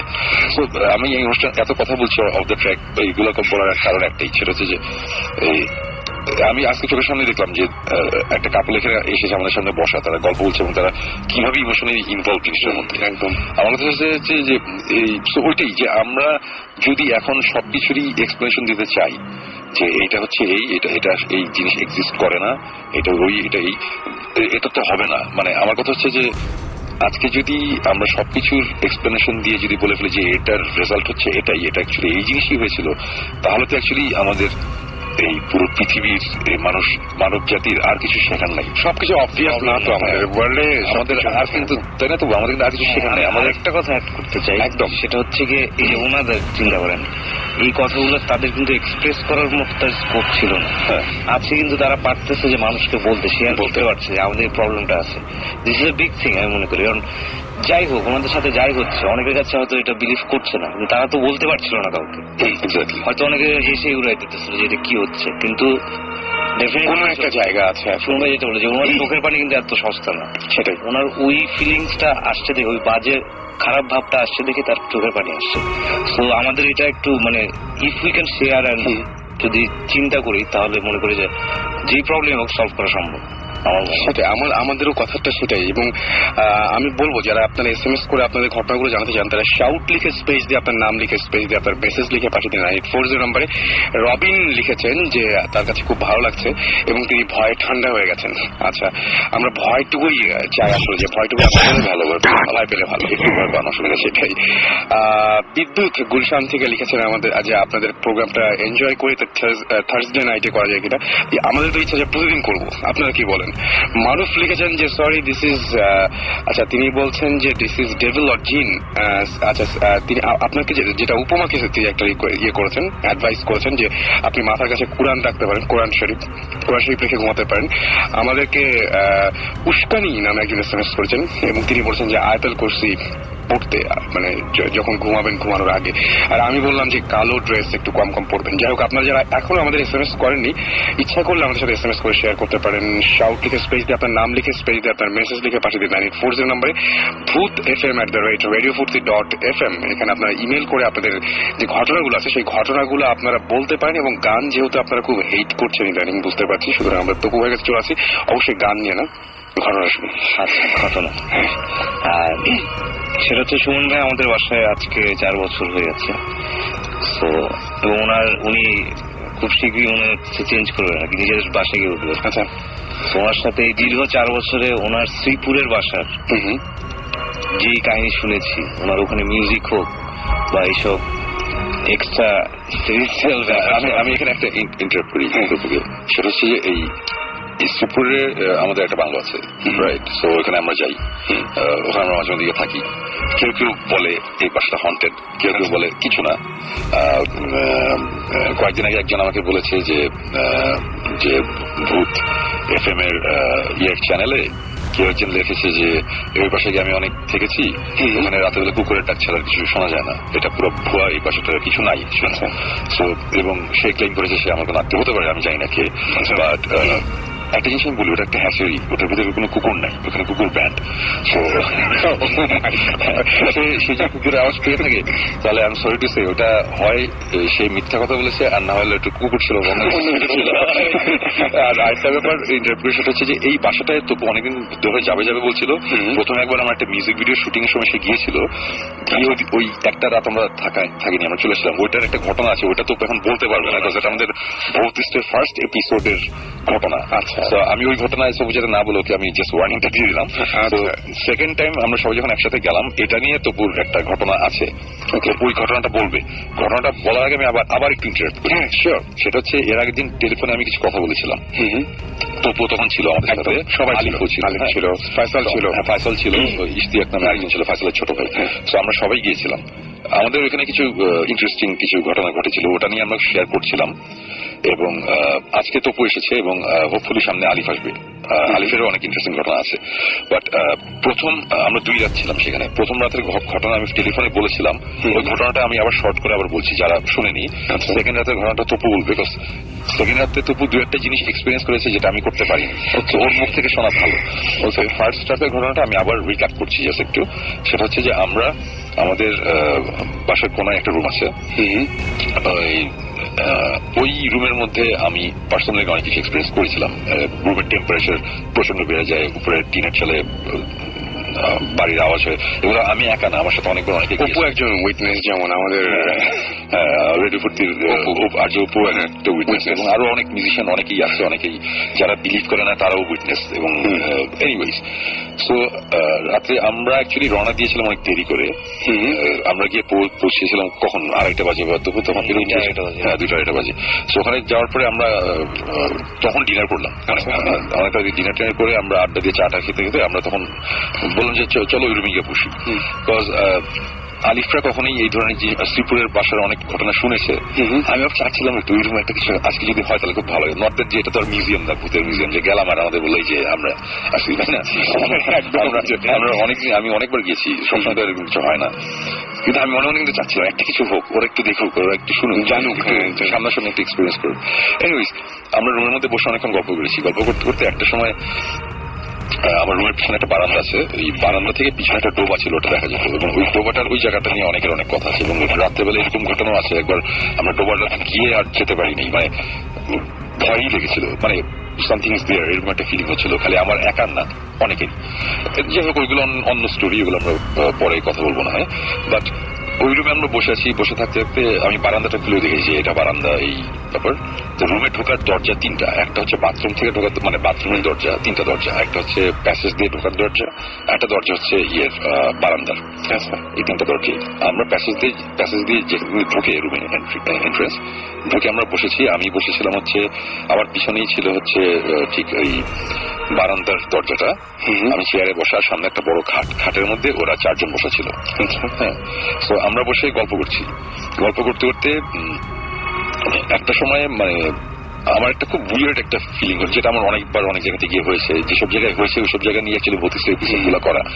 তো মনে হলো যে পিছন দিক থেকে একটা কিছু আমাকে ক্রস করলো, আমার বাম সাইড থেকে ডান সাইডে চলে গেলো পিছন দিয়ে, এবং তারপর বাম দিকে আমার পাশে এসে কিছু একটা দাঁড়ালো, এরকম একটা ফিলিং হলো। আমি জাস্ট ঘুরলাম, এটা আমার জাস্ট চোখের ভুল বা কিছু একটা, বা যেটাই যে বলে, কালো রঙের একটা স্কোয়ারিশ একটা শেপ, বেশ কত ফিট, 2 ফিট 1.5 ফিট বা 2 ফিট দৈর্ঘ্য প্রস্থ 2 ফিট এরকম স্কোয়ারিশ একটা কিছু, স্কোয়ার একদম পুরোপুরি স্কোয়ার, এবং কালো রঙের এবং ট্রান্সপারেন্ট, মানে আমরা অ্যাড অফ ফটোশপে গেলে ওপাসিটি বাড়ালে যে ওই সেটটা দেখা যায়, ওরকম একটু গ্রেইশ হয়ে গেছে। এবং শেপটা কিরকম আমি বলি, সে একটা পাউরুটির কর্নারে আমরা যদি 2-3টা কামড় দিই তাহলে যেরকম হবে একদিকটা খাওয়া, আচ্ছা আচ্ছা আচ্ছা আচ্ছা, একটা স্কোয়ার, মানে বাইটের দাগটা থাকবে একটু ওই ধরনের, ওই টাইপের।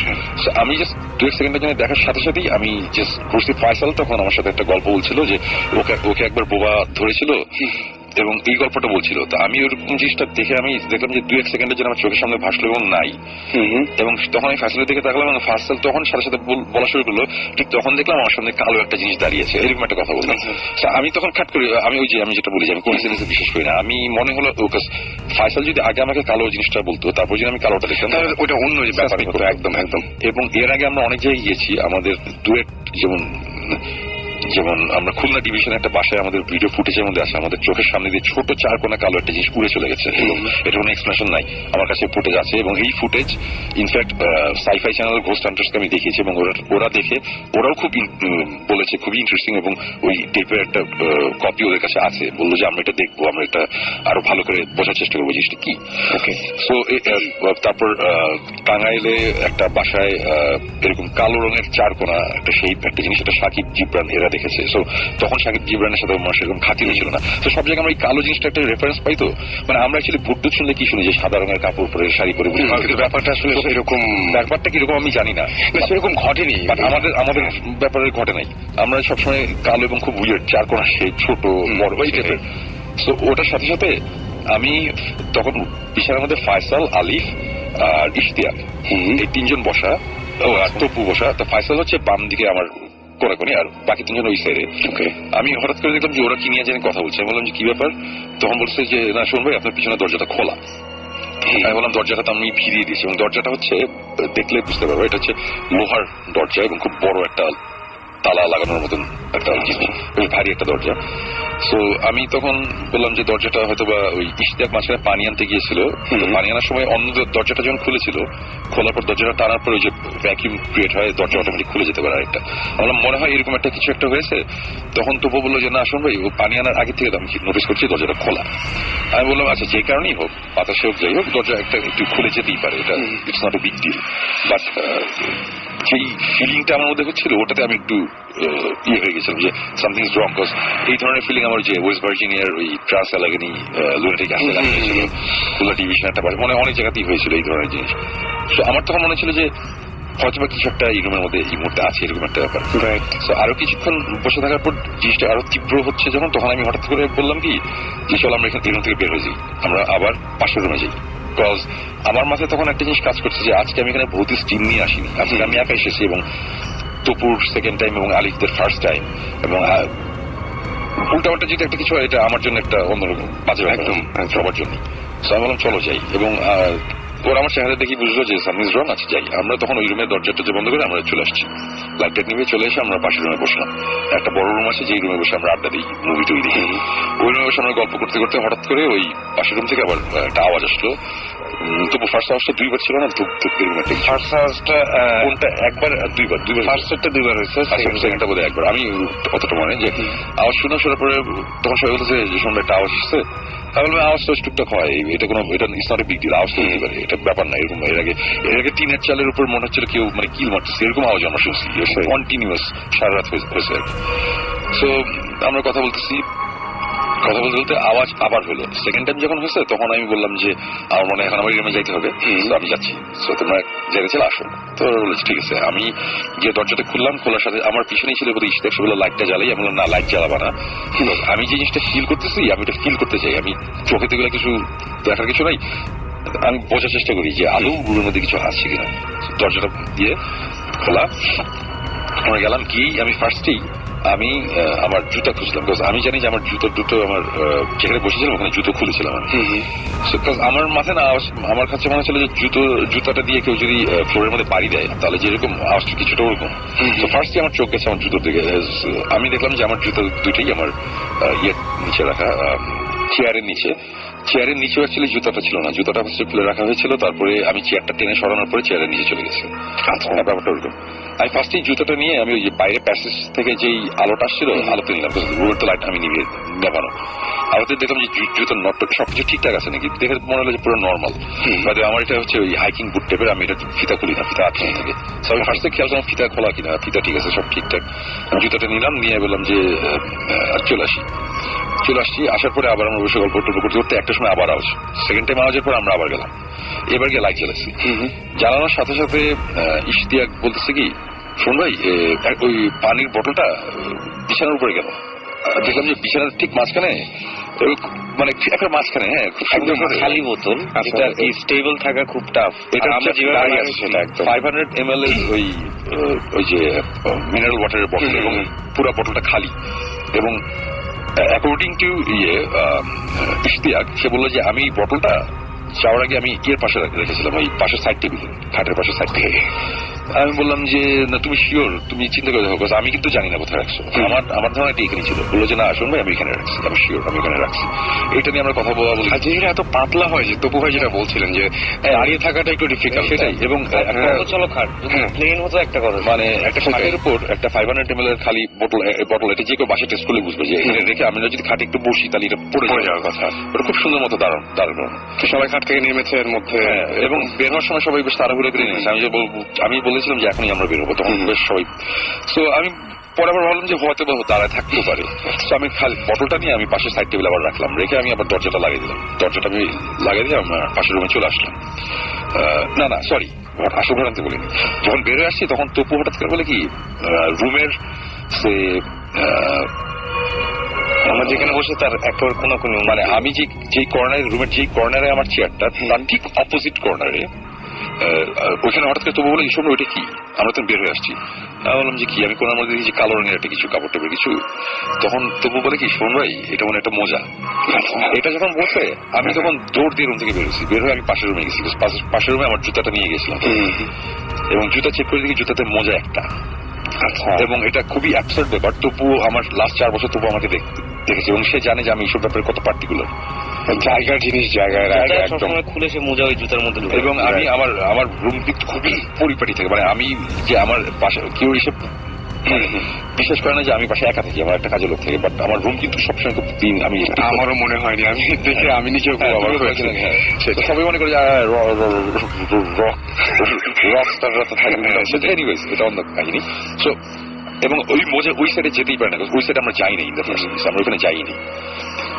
আমি তখন মোজাটা দিলাম, আবার ওই রুমে গিয়ে মোজাটা নিয়ে এসে দরজা লক করে আমরা এই রুমে চলে আসলাম। তারপরে রুমের মধ্যে বসার পরে আওয়াজ, টুকটাক আওয়াজ, এগুলো it's not a big deal, আওয়াজ it's not a big deal.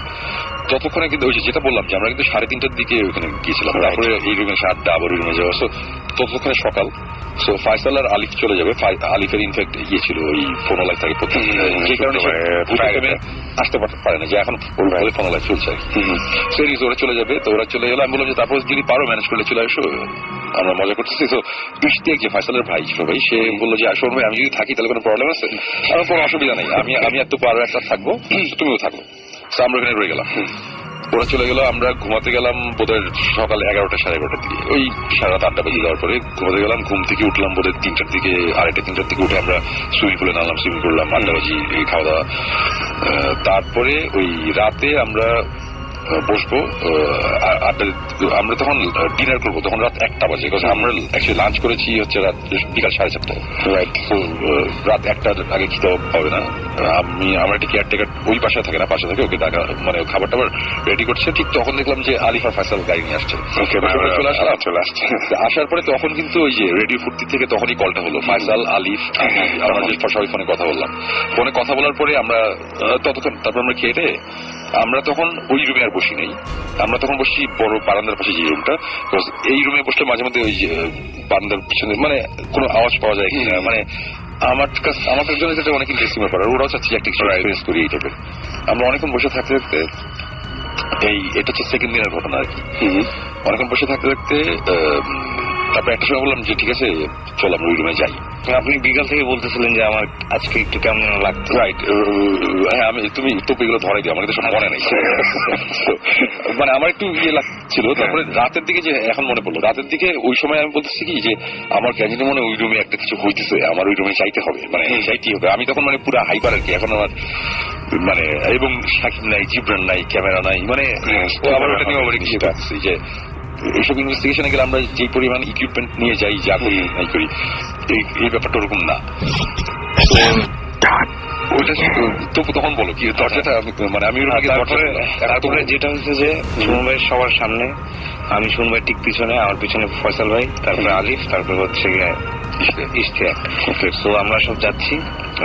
Suman ভাই আস্তে করে দরজাটা খুলেই আমার মনে হলো যে ওনার একটা ইলেকট্রিক শক গেছে বডি দিয়ে। তো আমার মনে হচ্ছে উল্টা করে দৌড় দিচ্ছে, আসলে উনি দৌড়াচ্ছিলেন না। আচ্ছা, আমি আগে থেকে টেন্স তো, সো আমি উল্টা করে সোজা দৌড় আগের রুমে। আমার দেখা দেখি আলি ফয়সাল সব ওই রুমে দাঁড়াইছে, আর দুই সঙ্গে আস্তে আস্তে হেঁটে হেঁটে আসছে, চোখ টোক লাল, হাত কাঁপতেছে। তো উনি বললেন যে দরজা খুলেই ওনার ফিল হয়েছে যে ভিতরে কিছু একটা আছে এবং তখন আমরা যেটা ডিসাইড করি যে আজকে যাই হোক আমরা আজকে ওই রুমেই থাকবো। এবং এই ফিল তো অনেক সময় হয়, তাই না, যে আছে এরকম বা কিছু একটা হতে পারে। আমি এটা একটু এক্সপ্লেন করি যে ওয়েস্ট ভার্জিনিয়ার ওই যেই অ্যাসাইলামটার কথা বলেছিলাম, যে ভয়ঙ্কর একটা এক্সপিরিয়েন্স হয়েছিল, ওখানে চারতলাতে যেই ফিলিংটা ছিল আমি বলবো এটার চেয়ে অ্যাটলিস্ট 10 টাইমস বেশি। মানে এখানে ওই রুমে আমি দরজাটা খুলে আমি সাথে সাথে ঠাস করে আবার দরজাটা লাগিয়েছি। মানে ফর এক্সাম্পল যে আমার কিন্তু এই মুহূর্তে যে আমি একদম গুজবাম্পসটাকে এখন দেখা যাচ্ছে, মানে আমি লিটারালি ফিল করতেছিলাম যে সামথিং ইজ ভেরি রং, মানে ওই রুমটার মধ্যে কি জানি একটা, মানে আমার এরকম ফিল খুব কম হয়, মাঝে মধ্যে হয়। সো এই জিনিসটা খুব বেশি ছিল আর কি। সো তখন আমরা আবার ওই রুমে চলে আসলাম, তখনই আমরা ডিসিশন নিলাম যে কি হবে আজকে ডিসিশনটা কি। বিকজ আমি একটু কনফিউজ, বিকজ আমার সাথে আজকে যারা আছে এরা ভর্তি স্টিমের না, এরা এক্সপিরিয়েন্স না, এবং আমরা কোনো ইনভেস্টিগেশনে আসিনি। রাইট, আমরা গেছি যে আমরা সুইমিং পুলে গোসল করবো, আড্ডা দিব, মজা করবো, আর যদি একটা কোনো এক্সপিরিয়েন্স একটা হঠাৎ করে এরকম শব্দ পাওয়া যায় ইচ্ছা সবারই ছিল যে কিছু একটা হোক, আবার ভয়ও পাচ্ছিলাম সবাই। বাট শেষ পর্যন্ত আমরা ডিসাইড করলাম যে আজকে যাই হোক থাকবো আমরা এই রুমটাতে। এবং তারপরে আবার আমরা গেলাম, সোমবার গিয়ে লাইট জ্বালাবেন, জ্বালায় ওনার ঢোকার সাথে সাথে আমি দেখছি ওনার মুভমেন্ট, এক্সপ্রেশন সবকিছু চেঞ্জ।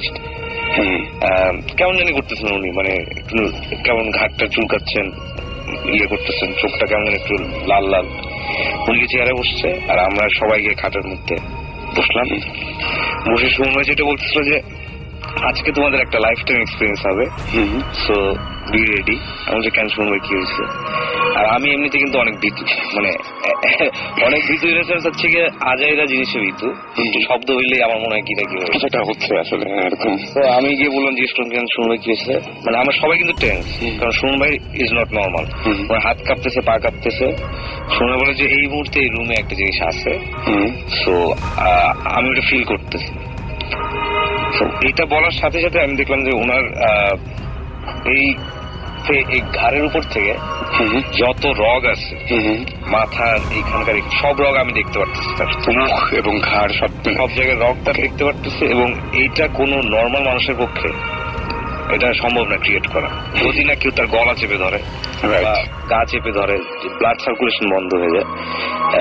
কিন্তু রুমে নর্মাল হাত কাঁপতেছে, পা কাঁপতেছে, ওনার সব রগ বের হয়ে গেছে এবং তার চোখ লাল হয়ে গেছে, মনে হচ্ছে চোখ দিয়ে রক্ত পড়ছে, এমন একটা ফেস ছিল ওনার। এবং এই জিনিসটা করে শুনবে বলতেছেন যে আমি এই জিনিসটা দেখিনি যেটা তোমরা এক্সপিরিয়েন্স করছো। আমি তখন হয়েছে কি, আমি যখন আমার যে ফিলিংটা, এই ফিলিংটা আমার ওই আগে অনেকবার হয়েছে, সেটা হচ্ছে যে মনে হয় যে ঘাটটার কেমন জানি হয়ে যেতেছে। এটা আমি জানতে চাচ্ছিলাম যে তখন আপনার আসলে কেমন লাগছিল। এটা আমার এর আগে আমি অনেকবার বুথে বলছি যে যাওয়ার পর দেখলাম যে গা প্রচন্ড গরম লাগছে, মনে হচ্ছে কিছু পিঞ্চ করতেছে গায়ের মধ্যে, মানে পুরো অন্যরকম একটা ফিলিং হয়। গা অনেক সময় এক্সট্রিম লেভেলে চামড়া জ্বলা শুরু করে, মনে হয় যে আমার অনেক জ্বর আসছে, গা অনেক গরম লাগতে থাকে, ঘাটটা অনেক ব্যথা করতে থাকে, মানে ব্যথা ঠিক না, মানে ভার হয়ে যায়, মানে অ্যাজ ইফ ঘাড়ের উপর কেউ বসে আছে, এরকম একটা জিনিস হয়। এই ধরনের ফিলিং এর আগে আমার হয়েছে, বাট ওই দিন অনেক বেশি হচ্ছিল আর কি। সো আমি না তখন ওদের দিকে তাকাচ্ছি, তখন হঠাৎ করে আলিফ আর তোমরা বলছে যে শুনবে আমরা কি চলে যাবো ওই রুমে। আমি বলছি কেন যাবো, বলে আপনি কি অসুস্থ, আপনার শরীর খারাপ মনে হচ্ছে। আমি বলছি না আমার শরীর খারাপ না, আমার যেটা হইতেছে এরকম হয়।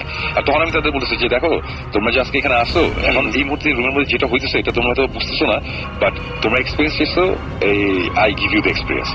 এখানে বসে থাকো, কিছু হলেও হবে না হলেও তোমরা বলতে পারবো যে একটা কিছু রুমের মধ্যে হয়েছে। বিকজ আমি তখন পুরো বুঝতেছি সামথিং রং এই রুমের মধ্যে, এরকম একটা কিছু যেটা হতে যাচ্ছে, তখন তো হচ্ছেই। আচ্ছা, আমরা একটা মেজর জিনিস বলি নাই, তো আমরা স্কিপ করছি। কোনটা? বালিশের কথাটা। আসল এই ঘটনাটা কোথা থেকে শুরু বলি, আমরা রুমের মধ্যে ঢোকার পর তো লাইট জ্বালাইছিলাম, আসল যেটা দিয়ে শুরু হয়েছে আর কি ঘটনাটা। রুমে ঢোকার পর আমরা বিছানার উপরে, আসল ঘটনা বলি নেই, বিছানার উপরে 2টা বালিশ রাখা, এক মাঝখানে 2টা বালিশ, তার পাশে একটা বালিশ, 3টা বালিশ রাখা, মানে সিঁড়ির মতো না, একটার উপর আরেকটা পাশে। এবং গেস হোয়াট, তার উপরে কি, তার উপরে একটা মোজা লম্বা করে সাজিয়ে রাখা। এবং এটা হচ্ছে, এবং এটার পরে আমার থেকে আবার আমরা চেক করে তার সেকেন্ড টাইম ঢোকার পরে ওই ঘটনাগুলো ঘটে। রুমে চেক করে দেখি যে আমার জুতাতে অ্যাজ ইউজুয়াল একটা মোজা নাই। হ্যাঁ, রুমটা কিন্তু আমরা লক করে চলে আসলাম এর আগে। সিনটা না খুব অদ্ভুত ছিল, মানে 2টা বালিশ। এইটা দেখার পরে তখন এটা নিয়ে যখন ওরা কথা বলছে, তখন আমি বলছি যে দেখো এখন যে জিনিসগুলো হইতেছে এগুলো খাওয়া হইতেছে না, কোনো একটা ব্যাপার আছে, তোমরা একটা জিনিস মজার মানে খুব ইন্টারেস্টিং একটা কিছু এক্সপিরিয়েন্স করতেছো। তখন ওরা বলতেছে যে ওরা দাঁড়িয়েছে, তখন আমি ওদের বললাম যে তোমরা বিছানায় বসো। তো তপু তখন বিছানায় জাস্ট বসতে গেছে, আমি তখন তপুকে বললাম তপু একটু পাটা সরো, তো পাশে হলো বিছানার নিচে আমি কিছু একটা দেখতেছি। আমি নিচে তাকায় দেখি যে 2টা বালিশ রাখা। তো আমাদের ওই রুমের বিছানার উপরে 5টা বালিশ ছিল। 5টা বালিশ ছিল, এটা আমার এত স্পেসিফিক ভাবে কেন মনে আছে কেউ যদি জিজ্ঞেস করে, এটার আনসার হচ্ছে যে প্রথম রাতে যখন আমরা থাকার জন্য ব্যবস্থা বিছানা করার করছিলাম, বড় রুমটার মধ্যে মাটিতে বিছানা করা হবে, মানে একটা রুমে ফয়সাল আর আলিফ থাকবে আর একটা রুমে আমরা 3 জন থাকবো। তো ওই রুমের খাটটা বড়, বাট মাটিতে একটা বিছানা করবো। তখন বালিশ এগুলোর দরকার হচ্ছিল। তো তখন ওই রুমে আমি গেছিলাম যে বালিশের জন্য, তখন ওইখান থেকে বালিশ নিয়ে এসেছিলাম, তারপরে ওখানে 5টা বালিশ ছিল। ওই রুমে অনেক বালিশ চাদর রাখা ছিল। তো আমি জানি এখানে 5টা বালিশ। তো ঢোকার পরে তখনও কিন্তু মাথায় আসে না যে 2টা বালিশ কই। 2টা বালিশ আমরা পাই খাটের নিচে, আর খাটের উপরে 3টা বালিশ এইভাবে সাজানো এবং আর মোজা রাখা। আমরা তখন ধরে ওই রুমে যাওয়ার পরে ওই রুম থেকে উদ্ধার করে মানে জুতা দেখি যে জুতার মধ্যে মোজা নেই। ও আচ্ছা, আরেকটা জিনিস, এটাও তো ভুলে গেছি, আমরা এর আগে ওই রুমে যাওয়ার আগে যখন গল্প করতেছি মোজা নিয়ে, ওই জুতা মোজা নিয়ে কিন্তু আমরা গল্প করতেছিলাম এর আগের রাতে। তখন তো বলছিল কি শুনবে আপনার একটা জুতা, আমি তখন খেয়াল করছি শুনবে একটা জুতার মধ্যে মোজা নেই, মোজাটা ঢোকানো থাকে তো দেখা যায় বাইরে থেকে। অবশ্যই আমার মাথায় আগের রাতে ইয়ে করতেছে, ছয় মূল্যে মোজা নেই। আমি শুনে একই জিনিস, আমি যখন বিছানায় শুয়ে একটার মধ্যে হয়তো 2টা ঢুকে, আমি আর একটার মধ্যে ভিতরে ঢুকছে বা একটার ভিতরে আছে, মানে মোজা কোনো বিগ ডিল না, এরকম একটা ব্যাপার। ওইখানে যাওয়ার পর যখন ওই মোজাটা দেখছি, তখন আমি তো দেখে বুঝতেছি এটা আমার মধ্যে। আমি মোজাটা নিয়ে ধরে তখন আমরা ঢুকে দেখলাম যে হ্যাঁ ওইখানে মোজা নেই, এই ব্যাপার। তো তারপরে আমরা আবার ফিরে যাই ওই রুমে। তখন আমরা ডিসিশন নিই যে আমরা ওই রুমে আবার যাবো, এই রুমে আমরা আজকে যতক্ষণ থাকা থাকি। তারপরে গিয়ে যেটা দেখলে সেটা বালিশেরটা প্রথমে যে বালিশেরটা না, বালিশ তো প্রথমে ছিলই, বালিশের মোজা চেক করলাম, করে তারপরে আসছি। ওকে, ফার্স্টে শুনবে ঢুকেই যে ফিলটা করছিল, এই বালিশের ঘটনাটা আমি স্কিপ করছি, কারণ লাস্টে যে ঘটনাটা হয় ওইটা আমার মাথার মধ্যে ঘুরতেছে। ওইটার উপর আর কিছু নাই ঘুরে আমার মনে হয়। আমি আমার লাইফে কোনোদিন এর বেশি কিছু আমি মানে এক্সপিরিয়েন্স করছি বলে মনে হয় না। ওকে, তখন হ্যাঁ আচ্ছা তুমি আমি বলতে থাকি। সেটা হচ্ছে সামনে সময় বসে আছে, ওনার চোখ লাল, রক সব বের হয়ে আছে। তো আমি আমার সবসময় আমি ভয় পাই, শুনবে জানে আমি অলওয়েজ ভীতু, আমি যে কোনো কিছুতে ভয় পাই। বাট আমি ওই সময় না, আমি সোহন ভাইয়ের সাথে কথা বলতেছি, সোহন ভাই কেমন লাগতেছে আপনার, কি মনে হচ্ছে? তখন না একটা হাসি এসে মানে সে খুব নর্মাল আমি উইচ ইজ নট নর্মাল। তারপরে হাসি হাসি মুখে সোহন ভাই জিজ্ঞেস করছে, সোহন ভাই কি কেমন লাগতেছে আপনার? সোহন ভাই বলে যে আমার মনে হচ্ছে যে কিছু একটা আমার পিছন দিয়ে ধরে রাখছে, আমাকে পিছনে পুরো জড়ায় ধরে রাখছে। তো এই করতেছে, সোহন ভাইয়ের ফেশিয়াল এক্সপ্রেশন চেঞ্জ হচ্ছে, উনি কাঁপতেছে, আমরা দেখতেছি সবাই। এই সময় আলিফ উঠে গিয়ে পাশে খাটের পাশে দাঁড়ায় আছে। আমি আলিফ ওখানে দাঁড়ায় আসছে, শুনে বলে যে ভিতরে বসো, ওই জায়গাটা সেফ। উনি ওই অবস্থায় বলতেছে আমাদেরকে, এবং ওই রকটক কিন্তু বের হওয়া ওই জিনিস চলতেছে এবং বলতেছে। তালি বলে যে না আমি বলবো না, সে এতই ভয় পেয়েছে যে সে দরজা দিয়ে বাইরে হয়ে যাবে এমন একটা প্ল্যান যদি কিছু হয়। আমি পুরো নর্মাল, আমি জিজ্ঞেস করলাম শুনবো আমি যদি আপনার পিঠে হাত দিই তাহলে কি আমি কিছু দেখতে পাবো? শুন ভাই পুরো কড়া গলা বলছে না তুমি দেখবা না, তুমি বসে থাকবে। তো মানে ওই সময় চেঞ্জ আসছিল বাইরে না, আমি তখন ওরা আমি যখন বলতেছি যে তোমরা এরকম করতেছো কেন, ওরা বলছে শোন ভাই আপনার চেহারা চেঞ্জ হয়ে গেছে। আমার চেঞ্জ হয়ে গেছে মানে বলে আপনার মুখ ফুলে গেছে, আপনার মুখ পুরো লাল, সব রক দেখা যেতেছে, আপনার চোখ বের হয়ে আসতেছে, আপনার চোখ পুরো টকটকা লাল। ফিল করা উচিত ছিল। আমি বলবো না যে আই ওয়াজ পজেসড। আমি যদি পজেসড হই, আমি এতটুকু জানি যে আমি এটা পুরোপুরি বুঝতে পারবো যে আমি possessed. I was not possessed, এটা আমি শিওর। ওকে, বাট আমি বুঝতেছিলাম সামথিং ইজ রং। এবং আমি তখন ওদের আবার জোরে জোরে বলতেছি যে তোমরা একটা কাজ করো, তোমরা আজান দাও, মানে মনে মনে তোমরা আজানটা পড়তে থাকো। বিকজ আজান শয়তানের জন্য এটা খুব, জিনদের জন্য এটা খুবই মানে একটা ব্যাপার। আজান শুনলে তারা ওখানে থাকলে ওরা। সো আমি বলছি তোমরা সবাই মনে মনে এটা করতে থাকো, এটা যদি করো তাহলে প্রবলেম নাই। আর আমার তখন খালি মনে হচ্ছিল কি যে বিছানাটা খুব সেফ একটা জায়গা, মানে ওই সাইডটা, আমি যে সাইডটায় বসে আছি এই সাইডটা সেফ না, এই সাইডটা। বিকজ আমি তো রুমে ঢুকে যখন হাঁটা দিচ্ছি তখনই আমার মনে হচ্ছে এই কর্নারটার মধ্যে প্রবলেম, যে কারণে কর্নারটা গিয়ে বসছি, সো দ্যাট মানে I can feel the things মানে around me, আমি বোঝার চেষ্টা করতেছি actually safe. So তপু, এবং তখন আমি দেখতেছি যে তপু খুব নর্মাল অ্যাক্ট করতেছে, which is not normal. আমি তপুরে চিনি, 4 বছর আমরা একসাথে থাকছি, আমরা জানি। তপু হঠাৎ করে বলতেছে সে আমার ঘাড়ে হাত, বলে আমি যদি এখন হাত দিই তাহলে কি বোঝা যাবে? তখন আমার মনে হলো কি যে তপু যে কারণে হোক এই সাইডে আসতে চেয়েছে, অথচ আমি কিন্তু চাই না সেই সাইডে আসুক, এই সাইডটা আমার ভালো লাগছে না, রুমের এই সাইডটা। আমি তখন তপুকে করা গেলে বলছি তপু তুমি এখানে বসে থাকবে, এখানে আসবা না, তুমি কিছু বুঝবা না। বিকজ আমার কিছু মনে হচ্ছে তপুকে কিছু চাইতেছে অন্যভাবে এই সাইডে নিয়ে আসতে হবে, এবং আমার কাছে তখন মনে হচ্ছে এই সাইডে কারো আসা যাবে না। মানে আমার পুরোপুরি ভাবে আমি ডিটারমাইন্ড যে কাউকে আমি এই সাইডে আসতে দিব না, সবাই বিছানা ওই সাইডে বসবে, এবং তারা ওখানে বসে আছে। আর আমার চেহারার ফেশিয়াল এইগুলোতে আমি বুঝতে পারতেছিলাম না। তো আমাকে খালি বলছে আপনি খারাপ লাগতেছে নাকি, আমি বললাম না আমার খারাপ না, আমার যেটা হইতেছে এটা যদি একটা মানুষের প্রেশার অনেক হাই হয়ে যায়, অনেক জ্বর থাকে, মানে ঘাটটার ব্যথা থাকে, আমার ওরকম লাগতেছে। আর হয়তো বা প্রেশার শুট করছে, আমি এটা লজিক্যালি এক্সপ্লেন করার চেষ্টা করতেছি, বাট ওই সময় আমি মনে মনে আমি যে জিনিসটা করতেছিলাম সেটা হচ্ছে যে আমি একটা জিনিসই বলতেছিলাম যে তুমি কে আমি জানি না, কি ব্যাপার আমি বুঝি না, বাট আমি এতটুকু জানি এটা আমার রুম, এবং এই রুমের বালিশ কে খাটের নিচে নিবেন না নিবে, এটা ডিসিশন আমার, এটা তোমার না। আমার রুমে আমি যা খুশি করবো, এটা তোমার করার কোনো রাইট নেই। You don't belong here, so you get out of my place. আমি বারবারই কথা, মানে মনে মনে আমি এটা করতেছি বারবার, মানে অ্যাজ ইফ আমি কারোর সাথে ঝগড়া, মানে আমার পুরো ফিলিংটা ছিল কি যে আমি কারোর সাথে আসলেও একটা কনভারসেশনে, আর আমি যখন বিড়বিড় করে এগুলো বলতেছি ওরা বুঝতেছে না, আর আমি ওদের বলেছি তোমরা মনে মনে আজান দেবো, এবং পরে তো পরে বলছে যে শোন ভাই আমি একামাত দেওয়া শুরু করছিলাম, আর আমার নিজেরও গা এখন শেষ করছে। আলিফ পরে বলে যে শোন ভাই আমি লা ইলাহা ইল্লাল্লাহ পড়তেছি, আর কিন্তু আমি আজান দিতে পারতেছি না, মানে এরকম একটা সিচুয়েশন, মানে সবাই ওই সময় ভুলেও যায় আসলে, ভয়ে মানুষ অনেক কিছু উল্টাপাল্টা খালি পায়চারি দিচ্ছে। ফাইসালের চেহারা পুরো এক্সপ্রেশনলেস, ওর কোনো এক্সপ্রেশন নেই, ও জাস্ট চুপ করে বসে আছে। ইস্তে যে ফাইসাল ভাই সে পায়চারি করতেছে, সে বোঝার চেষ্টা করতেছে কি আমি খালি বলতেছি এই সাইডে আসবে না। এই করতে করতে একটা সময় আমি উঠে দাঁড়ায় পড়ছি। আমি দাঁড়ায় আমি পিছনের বারান্দার দরজাটা খুলছি, যে বারান্দার থেকেও যায় না আর কি ওই অবস্থা, বারান্দার দরজাটা খুলছি, খুলে আমি দাঁড়ায় আছি, আজ তুমি বাইরে হয়ে যাও। মানে আমি তখন আমি ওদের বুঝতে দিতে চাইতেছি না আমি কি করতে যাচ্ছি। আমি বারান্দায় গিয়ে তারপরে যেটা করলাম যে বারান্দায় আমি দরজা লাগিয়ে দিলাম, আমি বারান্দায় একা বসে আছি, দাঁড়ায় আছি, আর ওরা ভিতরে। আমার তো ফিলিংটা আমার মধ্যে আছে, যতক্ষণ ফিলিংটা আমার মধ্যে আছে ততক্ষণ তার মানে হচ্ছে যে দিস থিং অথবা এই ফিলিংটা অ্যারাউন্ড মি মানে হচ্ছে আমার আশেপাশে আছে একদম। আমি চাইতেছি যে এই রুম থেকে জিনিসটা বাইর করতে, আমি বারান্দায় গিয়ে দাঁড়াইছি, দাঁড়ায় থাকতেছি, আর আমি বলতেছি, আমি জাস্ট বলছি গেট আউট।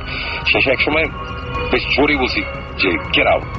থার্ড টাইম যখন জোরে বলছি ওটা বলতে তোমরা শুনছো বারান্দা থেকে, এবং তখন যে জিনিসটা হইলো এটা হচ্ছে যে অ্যাজ ইফ আমার এই যে অস্বস্তি লাগে, যে ঘাড়ের মধ্যে প্রেশার, এই জিনিসটা পুরো মানে থাম করে নাই।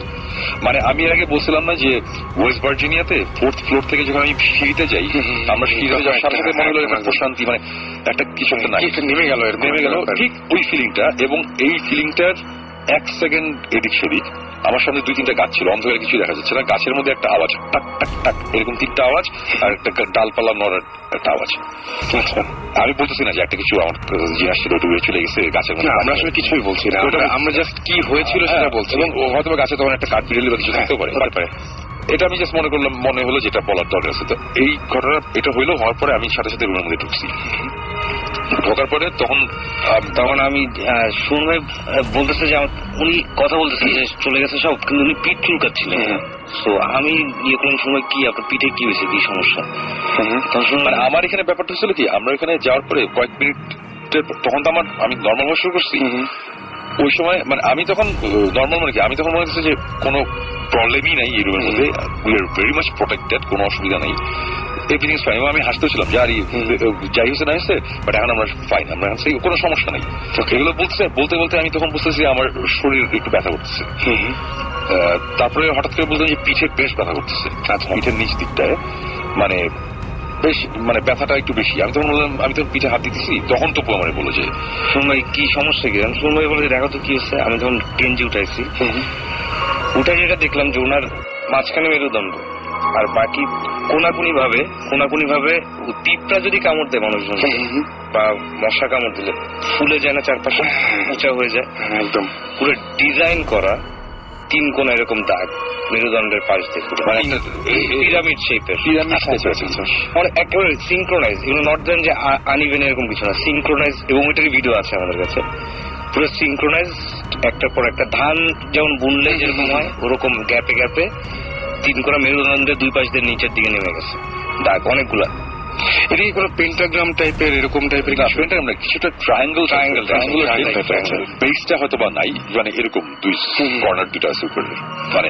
এবং আমি তো তখন ওরা না দেখে বলতেছে যে দিস ইজ ক্রেজি, এগুলো বলতেছে। আমি বলছি কি হয়েছে, ভিডিও করো। তখন সে আমার আইফোনটা নিয়ে ভিডিও করে আমার দেখা গেল।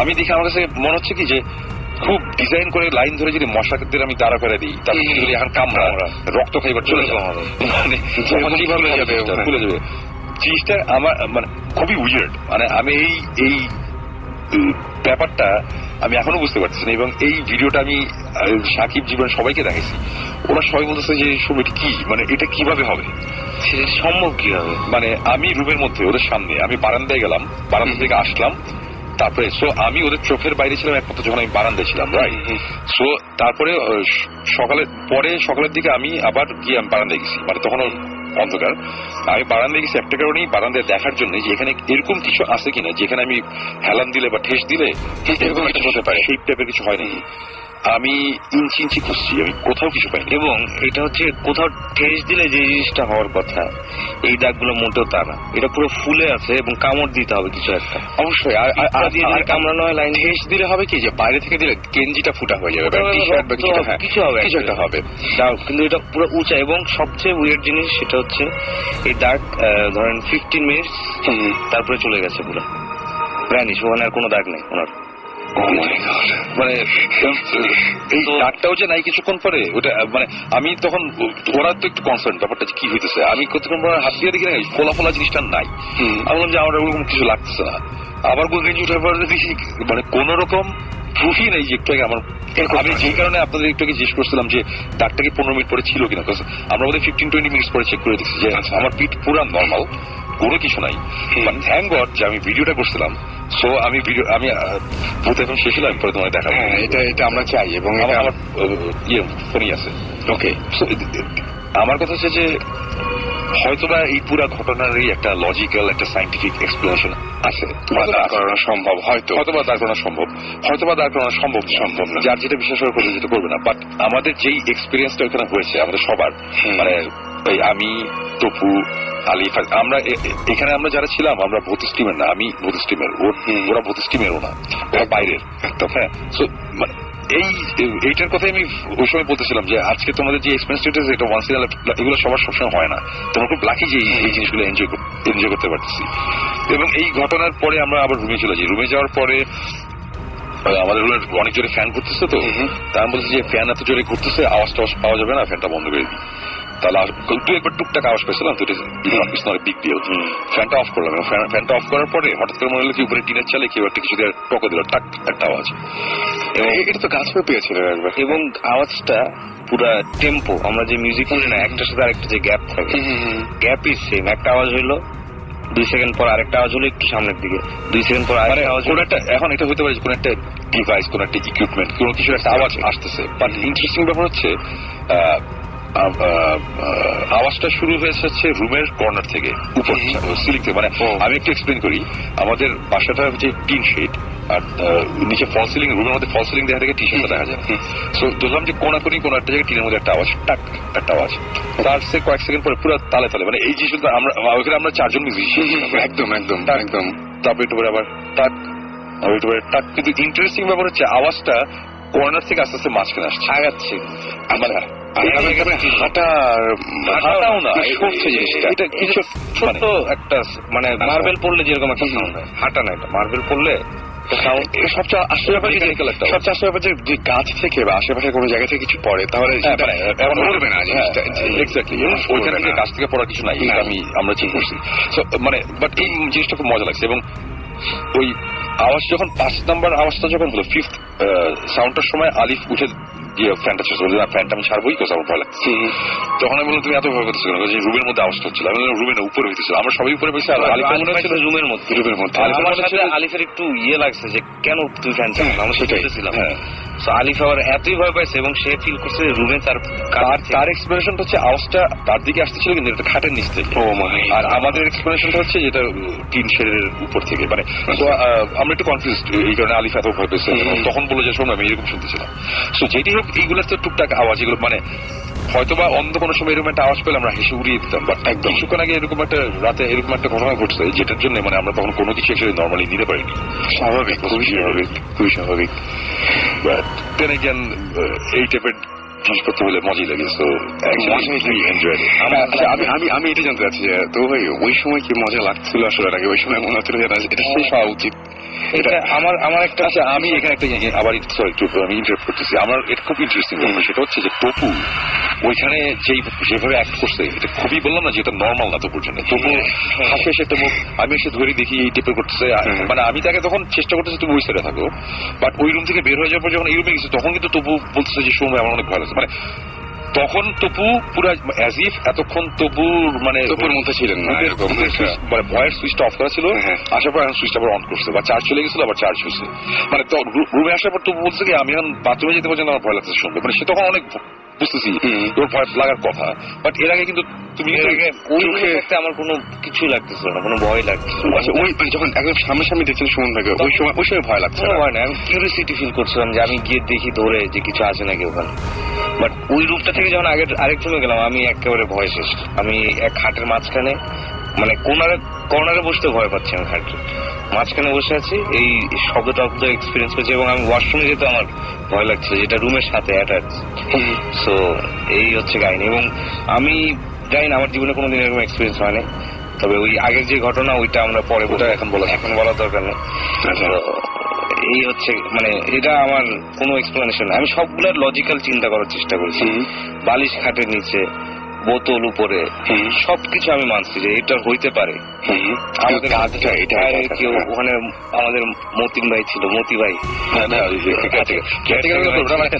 মানে আমার এক্সপ্রেশন হচ্ছে ঠিক আছে হয়তো বা তবু ফাইজ দিন এটা করছে, বালিশ বটল রাখছে অথবা ইস্তেক করছে, আর ইস্তেক মনে করছে হয়তো আমি করছি বা তবু আমরা এগুলো সবকিছুরই এক্সপ্রেশন দিতেছি এবং দিলাম।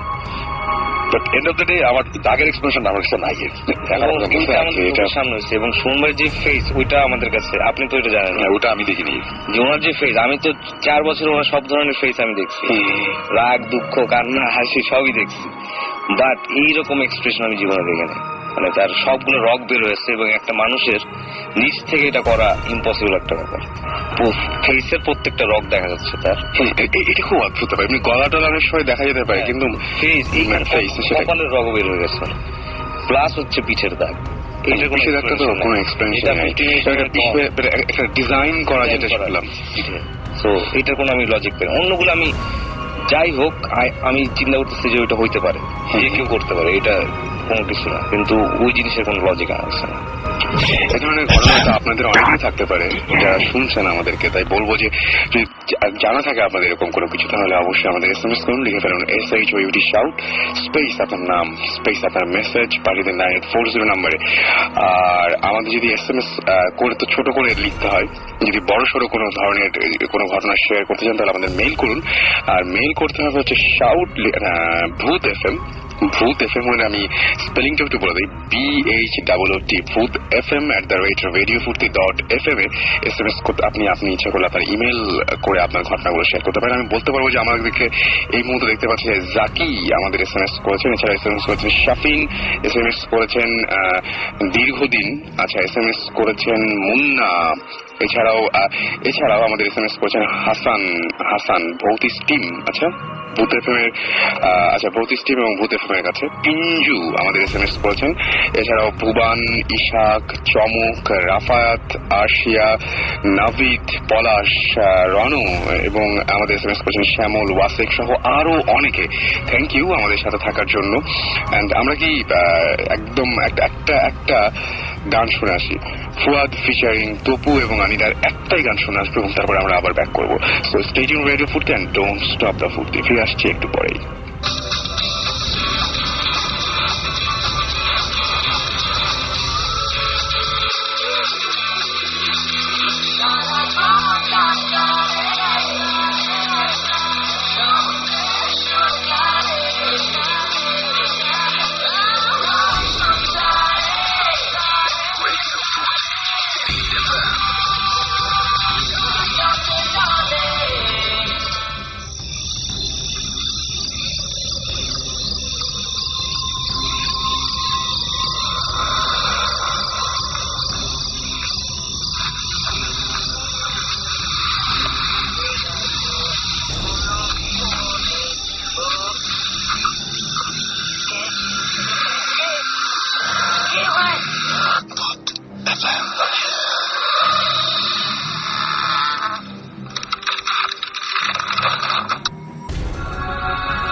আছি আপনার সাথে এবং থাকবো আরো বেশ কিছুক্ষণ।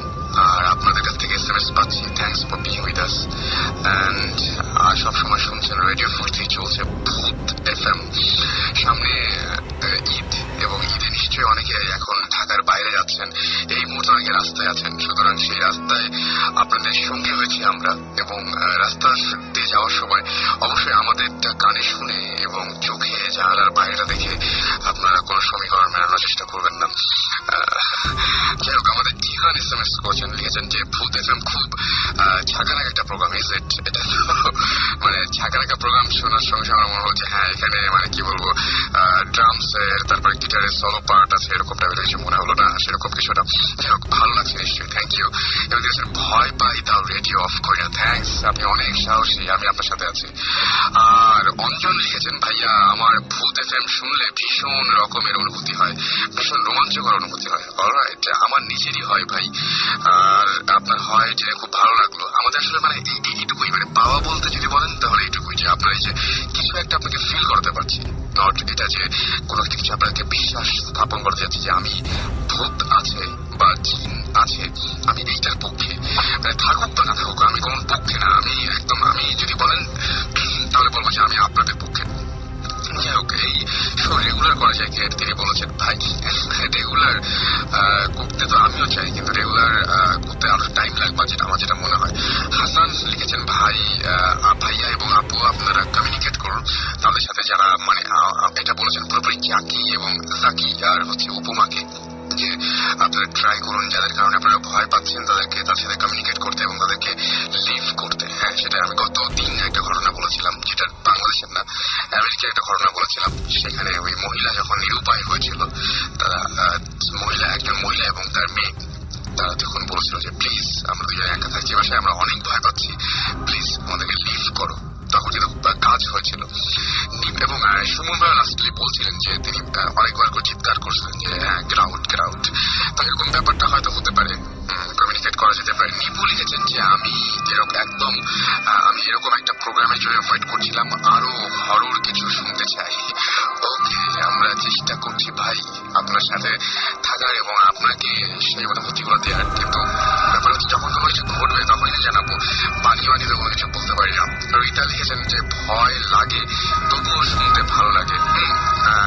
মানে এটাই সেটা যে আমরা যেটা চাই আপনার কাছ থেকে, যে ভয় লাগে তবুও শুনতে ভালো লাগে, মাঝে মাঝে ভয় পেতে ভালো লাগে।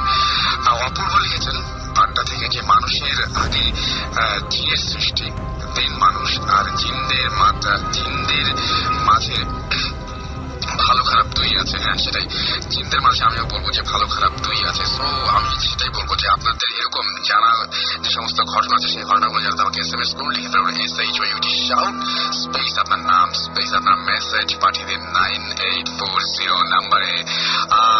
এই মুহূর্তে আমার সাথে আমি দেখতে পাচ্ছি যে আরো কিছু SMS রয়েছে।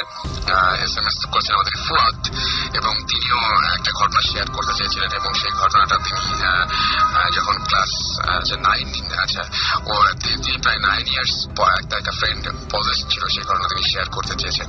অলরাইট, আমি প্রতিদিন অসংখ্য ইমেল পাই আপনাদের কাছ থেকে, এবং সেই ইমেলগুলো আসলে পড়ার জন্য প্রচুর সময় দরকার। আমরা চেষ্টা করি সেই ইমেলগুলো সব পড়ার জন্য, কিন্তু অনেক সময় পড়া হয় না। আমাদের সেই ইমেলগুলো পড়তে ইচ্ছে করে আমাদেরকে, যেমন ইমেল করেছেন নেহা রাজশাহী থেকে আমাদেরকে, এছাড়াও আরো অনেকেই, আমি একটু নামগুলো বলতে চাই একে একে। আমাদেরকে দেখতে পাচ্ছি যে আরফান সুদ্দা SMS করে ইমেল করেছেন শাহরিয়ার আপন, ডার্ক কিং 3, ফিবা মাহমুদ, রকিব জয়, নাফিস হোসাইন। তো ইমেল করার অ্যাড্রেসটা আমি একটু বলি। এছাড়াও দীপ্ত, এছাড়াও আমাদের SMS করেছেন শাহরিয়ার, আচ্ছা শাহরিয়ার আপনাকে অনেকগুলো সোহেল উদ্দিন সহ আরো অনেকে। সুতরাং যারা ইমেল করতে চান তারা তাদের যেটা করতে হবে boothfm@radiofm, এখানে আপনাদের নাম, ঠিকানা এবং ফোন নাম্বার সহ আপনাদের ইমেলটা করতে হবে।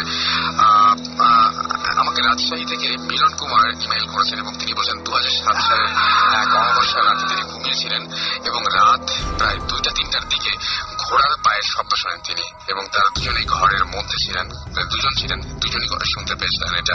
এবং তার ঘরের পাশে চিকন রাস্তা আছে, যেমন পায়ে হাঁটার রাস্তা, সুতরাং তিনি ভয়ে লাফ দিয়ে উঠে জানালায় তাকিয়ে দেখলেন যে তাকিয়ে দেখেন যে আলো জ্বলছে। এবং এরকম কিছু ঘটনা তার ঘটেছে তার জীবনে। তো এরকম মানে আমি সেটাই বলি যে প্রত্যেকটা মানুষের জীবনেই এরকম অসংখ্য ঘটনা থাকে। আমি রিসেন্টলি একটা ঘটনা জানি আখাউড়ার, সেই ঘটনাটা বলতে চাই। আখাউড়াতে কিছুদিন আগে আমার কতগুলো পরিচিত মানুষ গিয়েছিলেন এবং তার যে কতগুলো ঘটনা আমি বলেছিলাম যে আখাউড়াতে যদি কোনো ঘটনা আপনি জানেন তাহলে সেই ঘটনাটা আমাকে একটু জানাবেন প্লিজ। তো তারা শুনে এসে আমাকে যে ঘটনাটা বললো যে ওইখানে কিছু কিছু মানুষ আছে যারা জিন এক্সপেরিয়েন্স করছে। তো এরকম তিনজন বন্ধু, সেই তিনজন বন্ধু বলছে যে হ্যাঁ আমরা দেখতে চাই যে জিন দেখতে কেমন লাগে বা কি অবস্থা, এরকম তারা সবাই খুবই উদ্যোগী হয়ে সবাই মিলে একসাথে তিন বন্ধু রওনা দিল যে ওই জায়গায় জিন দেখা যায়, তো তারা দেখে আসবে। তো রীতিমতন যে জায়গায় জিন থাকার কথা একটা বাড়ি, সেই বাড়ির একটা রুমে নাকি জিন আছে। তো তারা সবাই মিলে তিনজন মিলে রওনা দিয়েছে। রওনা দেওয়ার পরে তারপরে লাইন ধরে দেখছি যে অনেক মানুষ এসছে এবং অনেক মানুষই এই জিনের কাছ থেকে অনেক কিছু নেয় বা জিনের কথা শুনে বা এরকম দেখে আর কি। তো সবাই লাইন ধরে এরকম দাঁড়িয়ে আছে, তারাও তিনজন মিলে লাইন ধরে আছে। তারা অনেক দূর পর্যন্ত হেরেছে, এরা বেশ ক্লান্ত। তো তারা ক্লান্ত হয়ে বসেই পড়েছে লাইনের মাঝখানে। হঠাৎ করে শোনা গেল যে ঘরের ভেতর থেকে রেখে জিন এরকম বলেছে যারা, এটা কিন্তু একদমই শোনা একটা ঘটনা। তো যাই হোক, বলছে যে 3টা লোক এসছে, সেই 3টা লোক নাকি আমাদের দেখতে যায়, সেই 3জনকে আগে ডাকো, 3জন একসাথে এসছে। তো ওরা যে 3জন একসাথে এসছে এটা ওইখানকার কারো জানার কথা ছিল না। তারপরেও একজন এসে বললো যে আপনাদের 3জনকে ডাকছে, বাকি সবাইকে পরে আগে আপনারা 3জন যাবেন। তো সেই 3জন ঘরের মধ্যে ঢুকলো এবং ঘরের মধ্যে ঢোকার পরে দেখলো পুরো ঘরটাই অন্ধকার, ঘরের মধ্যে কিচ্ছু নেই, একদম পুরোই অন্ধকার এবং কাউকে কোনো কিছু দেখা যাচ্ছে না, মানে ঘুটঘুটে অন্ধকার, দেখা যাবে কি।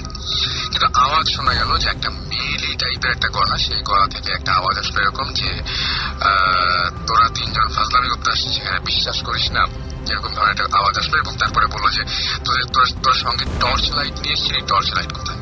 তো 3জন মিলে একসাথে হাত দিয়ে দেখলো যে না, তার 3জন সত্যি টর্চ লাইট নিয়ে আসছিল, কিন্তু টর্চ লাইট তো তাদের 3জনের হাতেই, যেহেতু গ্রামের মতো জায়গায় টর্চ লাইট 3জনের হাতে কোনো টর্চ লাইট ছিল না। তারপরে বলো যে তোদের টর্চ লাইট তো এইখানে। এবং কি অদ্ভুত ব্যাপার, তারা 3জনই দাবি করেছে তারা টর্চ লাইট নিয়ে ঢুকেছিল, কিন্তু টর্চ লাইট গুলো তাদের হাতে ছিল না, পাওয়া গেল ওই ঘরের মধ্যে। কখন তাদের হাত থেকে নেওয়া হচ্ছে, কিভাবে ঘরে গেল, তারা কিচ্ছু জানে না। এবং ওই টর্চ লাইট দেওয়ার সময় যখন দেখলো যে কেউ একজন টর্চ লাইট দিচ্ছে অন্ধকারের মধ্যেই একটা হাত, এবং হাতে বেশ তিনি বললেন, তারা বলে যে হাতটা অনেক কেমন যেন লোমশ টাইপের একটা হাত, সেই হাতটা নিয়ে তারপরে সেই হাতে তাদেরকে টর্চ লাইট গুলো ফিরিয়ে দেওয়া হলো। এটা কিন্তু একদমই আমার মানে জানা, তাদের কাছ থেকে তাদের মুখে শোনা ঘটনা। আমি জানি না যে এটা সত্যি মিথ্যা, কিচ্ছু বলতে পারবো না। হয়তো আখাউড়ায় আপনারা যদি জান, আপনারা এই ধরনের ঘটনা শুনতে পারেন বা জানতে পারেন। এবং টর্চ লাইট দেওয়ার সময় তারা সেই হাতের স্পর্শ পেয়েছিল এবং বলল যে অন্ধকারে কিছুই দেখতে পায়নি, কোনো চেহারা বা কোনো মানুষের আকৃতি কিচ্ছু না, জাস্ট ওই হাতের স্পর্শ। এবং সেটা ছিল ভয়াবহ রকমের, যে মনে হচ্ছে অনেক মোটা কেউ, অনেক মানে কি বলবো যে খসখসে টাইপের হাত, এরকম ধরনের কেউ তাদেরকে টর্চ লাইট গুলো ফিরিয়ে দিয়েছিল। এই হচ্ছে ঘটনা। যাই হোক, আপনারা যদি আপনাদের ঘটনা শেয়ার করতে চান সে তাহলে আমাদের SMS করুন, লিখে বেরোন SHOUT শাউট স্পেস আপনার নাম স্পেস আপনার মেসেজ পাঠিয়ে 940 নম্বরে। আমরা আর একটা ছোট্ট ব্রেক নিব এবং ব্রেকের পরেই আমরা ফিরে আসবো আবারও। In the meantime, আমাদের ইমেলও পাঠাতে পারেন। ইমেল করার নিয়মটা আমি বলছি, bhutfm@radiofurti.fm। আমি বানানটা বলেছি BHOOTFM@radiofurti, মানে ফুর্তিও কিন্তু তাই, FOORTI ফুর্তি, radiofurti.fm। এখানে আপনি ইচ্ছা করলে আপনার SMS, আপনার ইমেল গুলো পাঠিয়ে জানাতে পারেন যে আপনার ঘটনা, এবং আপনি যদি শেয়ার করতে চান আপনার ঘটনাগুলো রেডিও ফুর্তিতে এসে, তবে ডেফিনেটলি আমাদের সাথে শেয়ার করতে পারেন। তো চলুন একটা গান শুনে আসি, আর আপনাদের SMS এর অপেক্ষায় থাকলাম। আপনাদের কাছ থেকে কিছু শুনতে চাচ্ছি ইনফ্যাক্ট, আর অবশ্যই জানাতে ভুলবেন না। আমরা আছি আরো বেশ কিছু করে আপনাদের সাথে। একটা গান শুনি।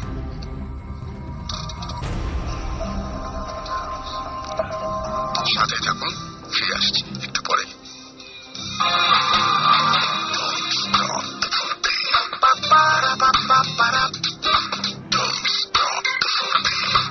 Radio Furti 88.1 FM.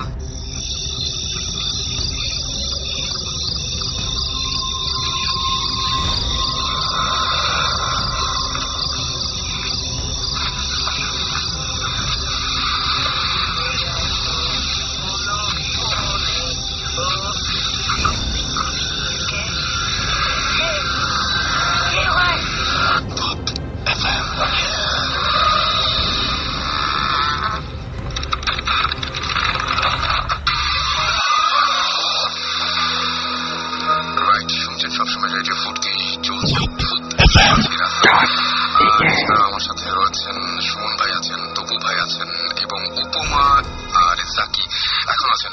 উপমা, আপনি এখন তো একটু নর্মাল হয়েছেন মনে হয়, এখন নর্মাল হয়েছেন। তো এখন মানে আমি আর বেশিক্ষণ আটকাবো না। থ্যাংকস ফর কামিং অ্যান্ড আমার ভালো থাকবেন আর কালো জিনিস একটু অ্যাভয়েড করবেন, এটা আমার অ্যাডভাইস একদম পুরোপুরি। আমি অবশ্যই চেষ্টা করব, এর আগে আমাকে অনেকে বলেছে, আমি চেষ্টা করব। আর যেটা থ্যাংকস আপনাদেরকেও, আর যারা শুনছে তাদেরকেও থ্যাংকস, এবং অবশ্যই সাবধানে থাকবে সবাই। আর আমি একটা জিনিস খুব ফলো করি, যেটা হলো যে প্রতিদিন মাগরিবের নামাজের শেষে আমি 3 বার আয়াতুল কুরসি পড়ি এবং সকালে ফজরের নামাজের পর 3 বার পড়ি। তো এই জিনিসটা আমি খুব ফলো করি এবং আমার মনে হয় আল্লাহর রহমতে আমার উপর থেকে অনেক বিপদ হয়েছে, অনেক, এবং অনেক অ্যাটাকের চেষ্টা আমার উপরে হয়েছে, বাট আল্লাহর রহমতে এখন আমি দিব্যি বেঁচে আছি, আপনাদের সঙ্গে সুস্থ শরীরে আছি। আমার মনে হয় যে আরো আপনি অনেকদিন দীর্ঘদিন এরকম সুস্থই থাকবেন এবং আমরা সবাইকে চাই যে এরকম সবাই ফলো করুক এরকম কিছু ব্যাপার। আর বিশ্বাস করা না করা তাদের ব্যাপার।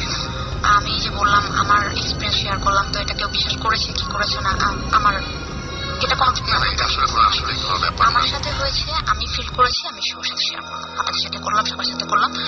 শুনে কার কিরকম লেগেছে সেটা তাদের ব্যাপার। তবে হ্যাঁ, পৃথিবীতে যেহেতু আমরা যেহেতু মুসলমান, আল্লাহ বিশ্বাস করি, আল্লাহর কোরআন বিশ্বাস করি, তো সেখানে একটা স্পষ্ট উল্লেখ আছে যে আল্লাহ 2টা জিনিস বানাইছে, একটা হচ্ছে জিন, একটা হচ্ছে ইনসান। আমরা হচ্ছে ইনসান, তো আরেকটা জিনিস নিশ্চয়ই আছে সেটা হচ্ছে জিন। তাহলে সেটা কোথায়? সেটা নিশ্চয়ই আমাদের সাথে কোনো না কোনো ভাবে কন্ট্যাক্ট করার চেষ্টা করবে এবং সেটাকে আমাদের সেবার জন্যই তৈরি করা হয়েছে। তো সেটা আমাদের সেবা যখন করতে পারবে না, তখন পৃথিবীতে সবকিছুই কিন্তু আমাদের সেবার জন্য তৈরি হয়েছে, সেভাবে আমরা সৃষ্টির শ্রেষ্ঠ। তো সেটা আমাদের সেবা যখন করতে পারবে না, আমাদের তো একটু যোগাযোগ তো আমাদের সাথে করবেই, সেটাই। তো ভয় পাওয়ার কিছু নেই, তাদের চেয়ে আমরা বেশি পাওয়ারফুল। একদম একদম, আমাদের সবাই যারা আছেন তারা অনেক সাহসী।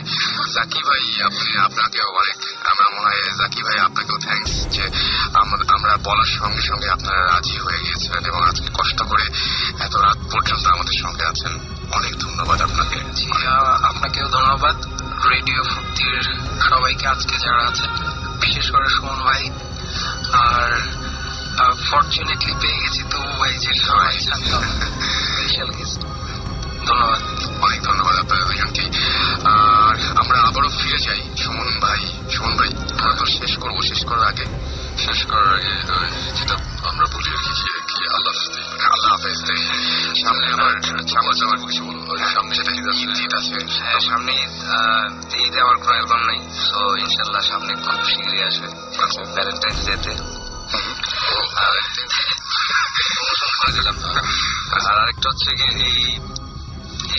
এই জিনিসগুলো, এটা সুমন ভাই আমার চেয়ে অনেক বেশি এক্সপিরিয়েন্স, এবং আমার মনে হয় ওই দিন আমি অনেক সাহসী ছিলাম বিকজ সুমন ভাই ওখানে ছিল। সো এরকম খুব বেশি এক্সপিরিয়েন্স করার ইচ্ছা আমার ভবিষ্যতে নাই সুমন ভাই আগের থেকে, অসুবিধা নেই। বাট ইনশাল্লাহ সুমন ভাই যে কাজটা করছে, এটা আমি মনে করি যে আমরা এই গল্পটা করছিলাম যে মানুষ ভূত ভুলে গেছে। আগে আমরা ভূতের গল্প শুনতাম, শুনে ভয় পেতাম, দাদা দাদি শোনাতেন, ওই জিনিসটা আর এখন দেখা যায়। খুব অদ্ভুত ব্যাপার কি, আমরা যখন ভূত FM করতে গেলাম, আমি যখন দেখি যে ফুর্তির গেট দিয়ে বের হওয়ার সময় এখান থেকে শুরু করে সিঁড়িতে যতগুলো লোকের সাথে দেখা হয়, প্রত্যেকের লোকে যদি বলেছে ভাই ভূতের কোনো ঘটনা আছে কি আপনার? আছে। গাড়িতে ওঠা পর্যন্ত আমি শুনলাম যে হ্যাঁ, যিনি গাড়িটা চালাচ্ছেন তার কাছেও ভূতের ঘটনা আছে। মানে প্রত্যেকটা মানুষ কিছু না কিছু হলেও জানে। এটা আসলে ভূত কি ভূত না, এটা সময় ভালো জানে। মানে আনএক্সপ্লেইন কিছু জিনিস যেটা আমরা এক্সপ্লেন করতে পারছি না, মানে এক্সপ্রেশন নাই, ওইটারই আমরা কেউ ভূত বলি, কেউ ওইটা মানে ওইটা যার যার পার্সপেক্টিভ একদম। বাট হ্যাঁ, মানে এই যে তবু যেটা বলছিল যে এইসব জিনিসপত্র যে আনএক্সপ্লেইন ফেনোমেনা বলি বা যাই বলি ঘটনা, এইসব জিনিসের কথা মানুষজন আগের মতো কথা বলে না। মানে সবকিছু একটু চেঞ্জ হয়, সোসাইটি থেকে শুরু করে সবকিছু। আমি আজকেও তোমার সাথে আলাপ করছিলাম যে এখন আমরা অনেকেই নতুন জেনারেশন, আমরা বিজি, ফেসবুক বা গান বলি বা যাই বলি, ইন্টারনেট, অনেক কিছু নিয়ে আমরা একটা সময় কিন্তু আমাদের মধ্যে ব্যাপার, ছোটবেলায় আমরা একসাথে বসে ভূতের গল্প শুনতাম বা পড়তাম বা গল্পের বই পড়তাম। একসময় নিউ মার্কেটে ভয়ঙ্কর রকম সব বই পাওয়া যেত ভূতের গল্প নামে, ভৌতিক গল্প নামে, 1, 2, 3, 4, 5, 6 পার্ট। এখন কিন্তু এগুলো দেখা যায় না। সো ওইটাই ভূত মানুষজন বা এই ভূত কনসেপ্টটা বা এই আনএক্সপ্লেইন এইসব জিনিসপত্রের কনসেপ্টটা মানুষজন মনে ভুলে গিয়েছিল। বাট থ্যাংকস টু রেডিও ফুর্তি আমি আজকে চিটাং থেকে আসলাম এবং আমার সাথে যত মানুষের দেখা হয়েছে রাস্তাঘাটে যাতে আমি চিনি না, ইউজুয়ালি বলে যে আমি আপনার খুব ভালো ফ্যান, এই গানটা ভালো হয়েছে, ওটাই ব্যাপার। এখন এটার সাথে নতুন একটা জিনিস হচ্ছে যে বুদ্ধিস্ট কথা আসতেছে, আমরা আমরা চাই মানুষজন একটা শুনুক, মানুষজন মজা পাক, সেটাই সেটাই আউট অফ দ্য বক্স একটা কিছু করলে প্রথমে তো মানুষজন একটু অন্যভাবে নিবেই, ওইটা কেউ আবার বলবে বা নতুন একটা জিনিস, সেটা ভালো। সো একটা নতুন একটা মাত্রা যোগ হোক এইসব এন্টারটেনমেন্টের মাঝে, খারাপ নেই। সো এনিওয়েজ, আর ওই তৎপরতার ধরে বলছি যে সামনে ঈদে আমার অর্থনের কোনো অ্যালবাম নেই, বাট এই মুহূর্তে আমি ভ্যালেন্টাইন্স ডে তে কোনো অ্যালবাম বাস করার আমার প্ল্যান নাই। করেছি খুব সুকৌশলে, খুব সুন্দর একটা বুদ্ধি, অ্যালবাম অনেক বিক্রি হবে দিকে, সেটাই তো ফুল অ্যালবাম ভ্যালেন্টাইন্স ডে, মানে ব্যাপারটা কিন্তু পুরোই একেবারে যাই হোক,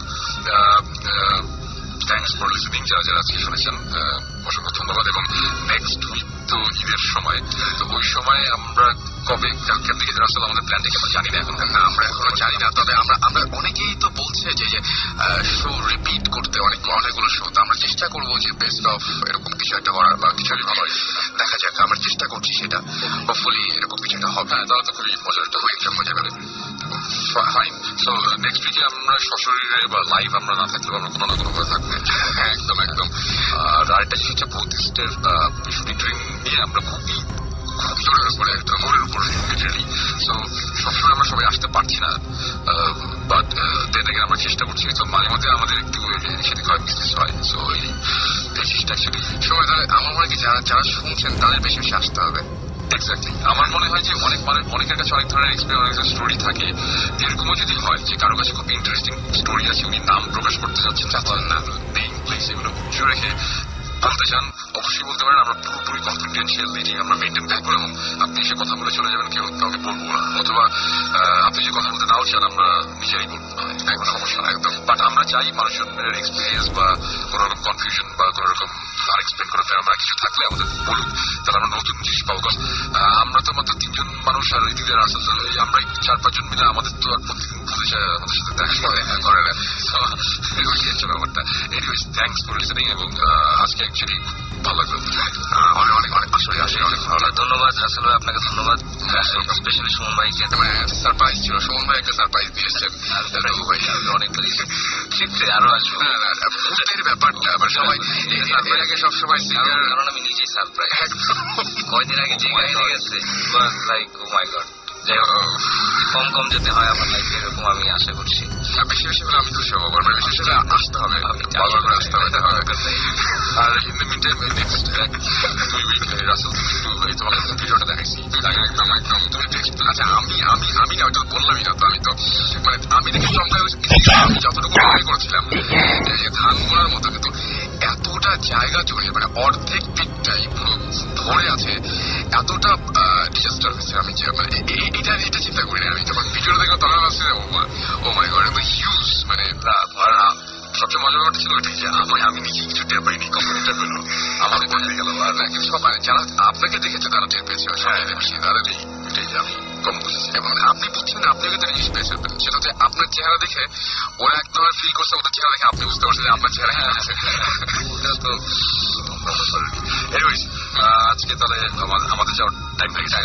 তুমি চাইলে আরো 2 ঘন্টা চালাইতে পারো, কোনো শখ নাই। আমি একা মানে মাসুম, আমি গত যেটা বলি যে মাসুম গত ঈদে যেটা হয়েছিল, গত ঈদে মাসুম এরকম ভাবে আমি বলছিলাম কিছু মিউজিক টিউজিক আমাদের এরকম ঠিকঠাক করতে হবে, আর ভূত এফএমের আগের শো গুলো একটু শুনতে বলছিলাম আর কি, মাসুম শুনতে হবে। তো আমরা অফিস লিভ করছি এই সময়, সে আমাকে জাস্ট এসে বললো, মানে আমাদের সাউন্ড ইঞ্জিনিয়ারের কথা বলছে, সে এসে আমাদেরকে জাস্ট বললো যে আপনারা সবাই চলে যাচ্ছেন, আপনারা কি মনে করেন যে আমি এই সময় ওই শো এর ওইগুলো এক শুনবো? আপনারা পাগল পাইছেন? ব্যাপারটা যেটা একা করা ঠিক না। আমার মনে হয় যে আমরা বিদায় নিই, এবং ঈদের আগে যেহেতু আজকে শেষ হয়ে যাচ্ছে, সবাই ঈদ মোবারক, ভালো থাকবেন, সবাই ভালো থাকবেন। এবার একটু গরু টরু কম দেখা যাচ্ছে শহরে, কম দেখা যাচ্ছে। এনিওয়ে ইনশাআল্লাহ এর সাথে ভূতের কোনো সম্পর্ক নেই, কোনো সম্পর্ক নেই, আমরা অ্যাসিউরিটি দিতে পারি। ভূত রেড মিট খায় না, পুলিশ মাছ টাছ এরকম শুনছিলাম, এরকম নাকি অনেক কিছু খায়। যাই হোক, আপনারা সবাই ভালো থাকবেন, সুস্থ থাকবেন, বিশেষ করে সুস্থ থাকলে আপনারা সাহসী থাকবেন, সাহসী থাকলে ভূত এসব শুনতে পারবেন, এবং অবশ্যই আমাদের সাথে থাকবেন। আর আজকের মতো এখানেই বিদায় নিচ্ছি, এবং যাওয়ার আগে আরো একবার রাফা ফিচারিং তো আমার খুব ভালো লাগে এই গানটা, এবং সত্যি একটু প্রসর তো আসলে এই জায়গাটাতে শেখে। Stay tuned, ready for the end. Don't stop the ফুর্তি। কথা হবে আবারও আগামীকাল।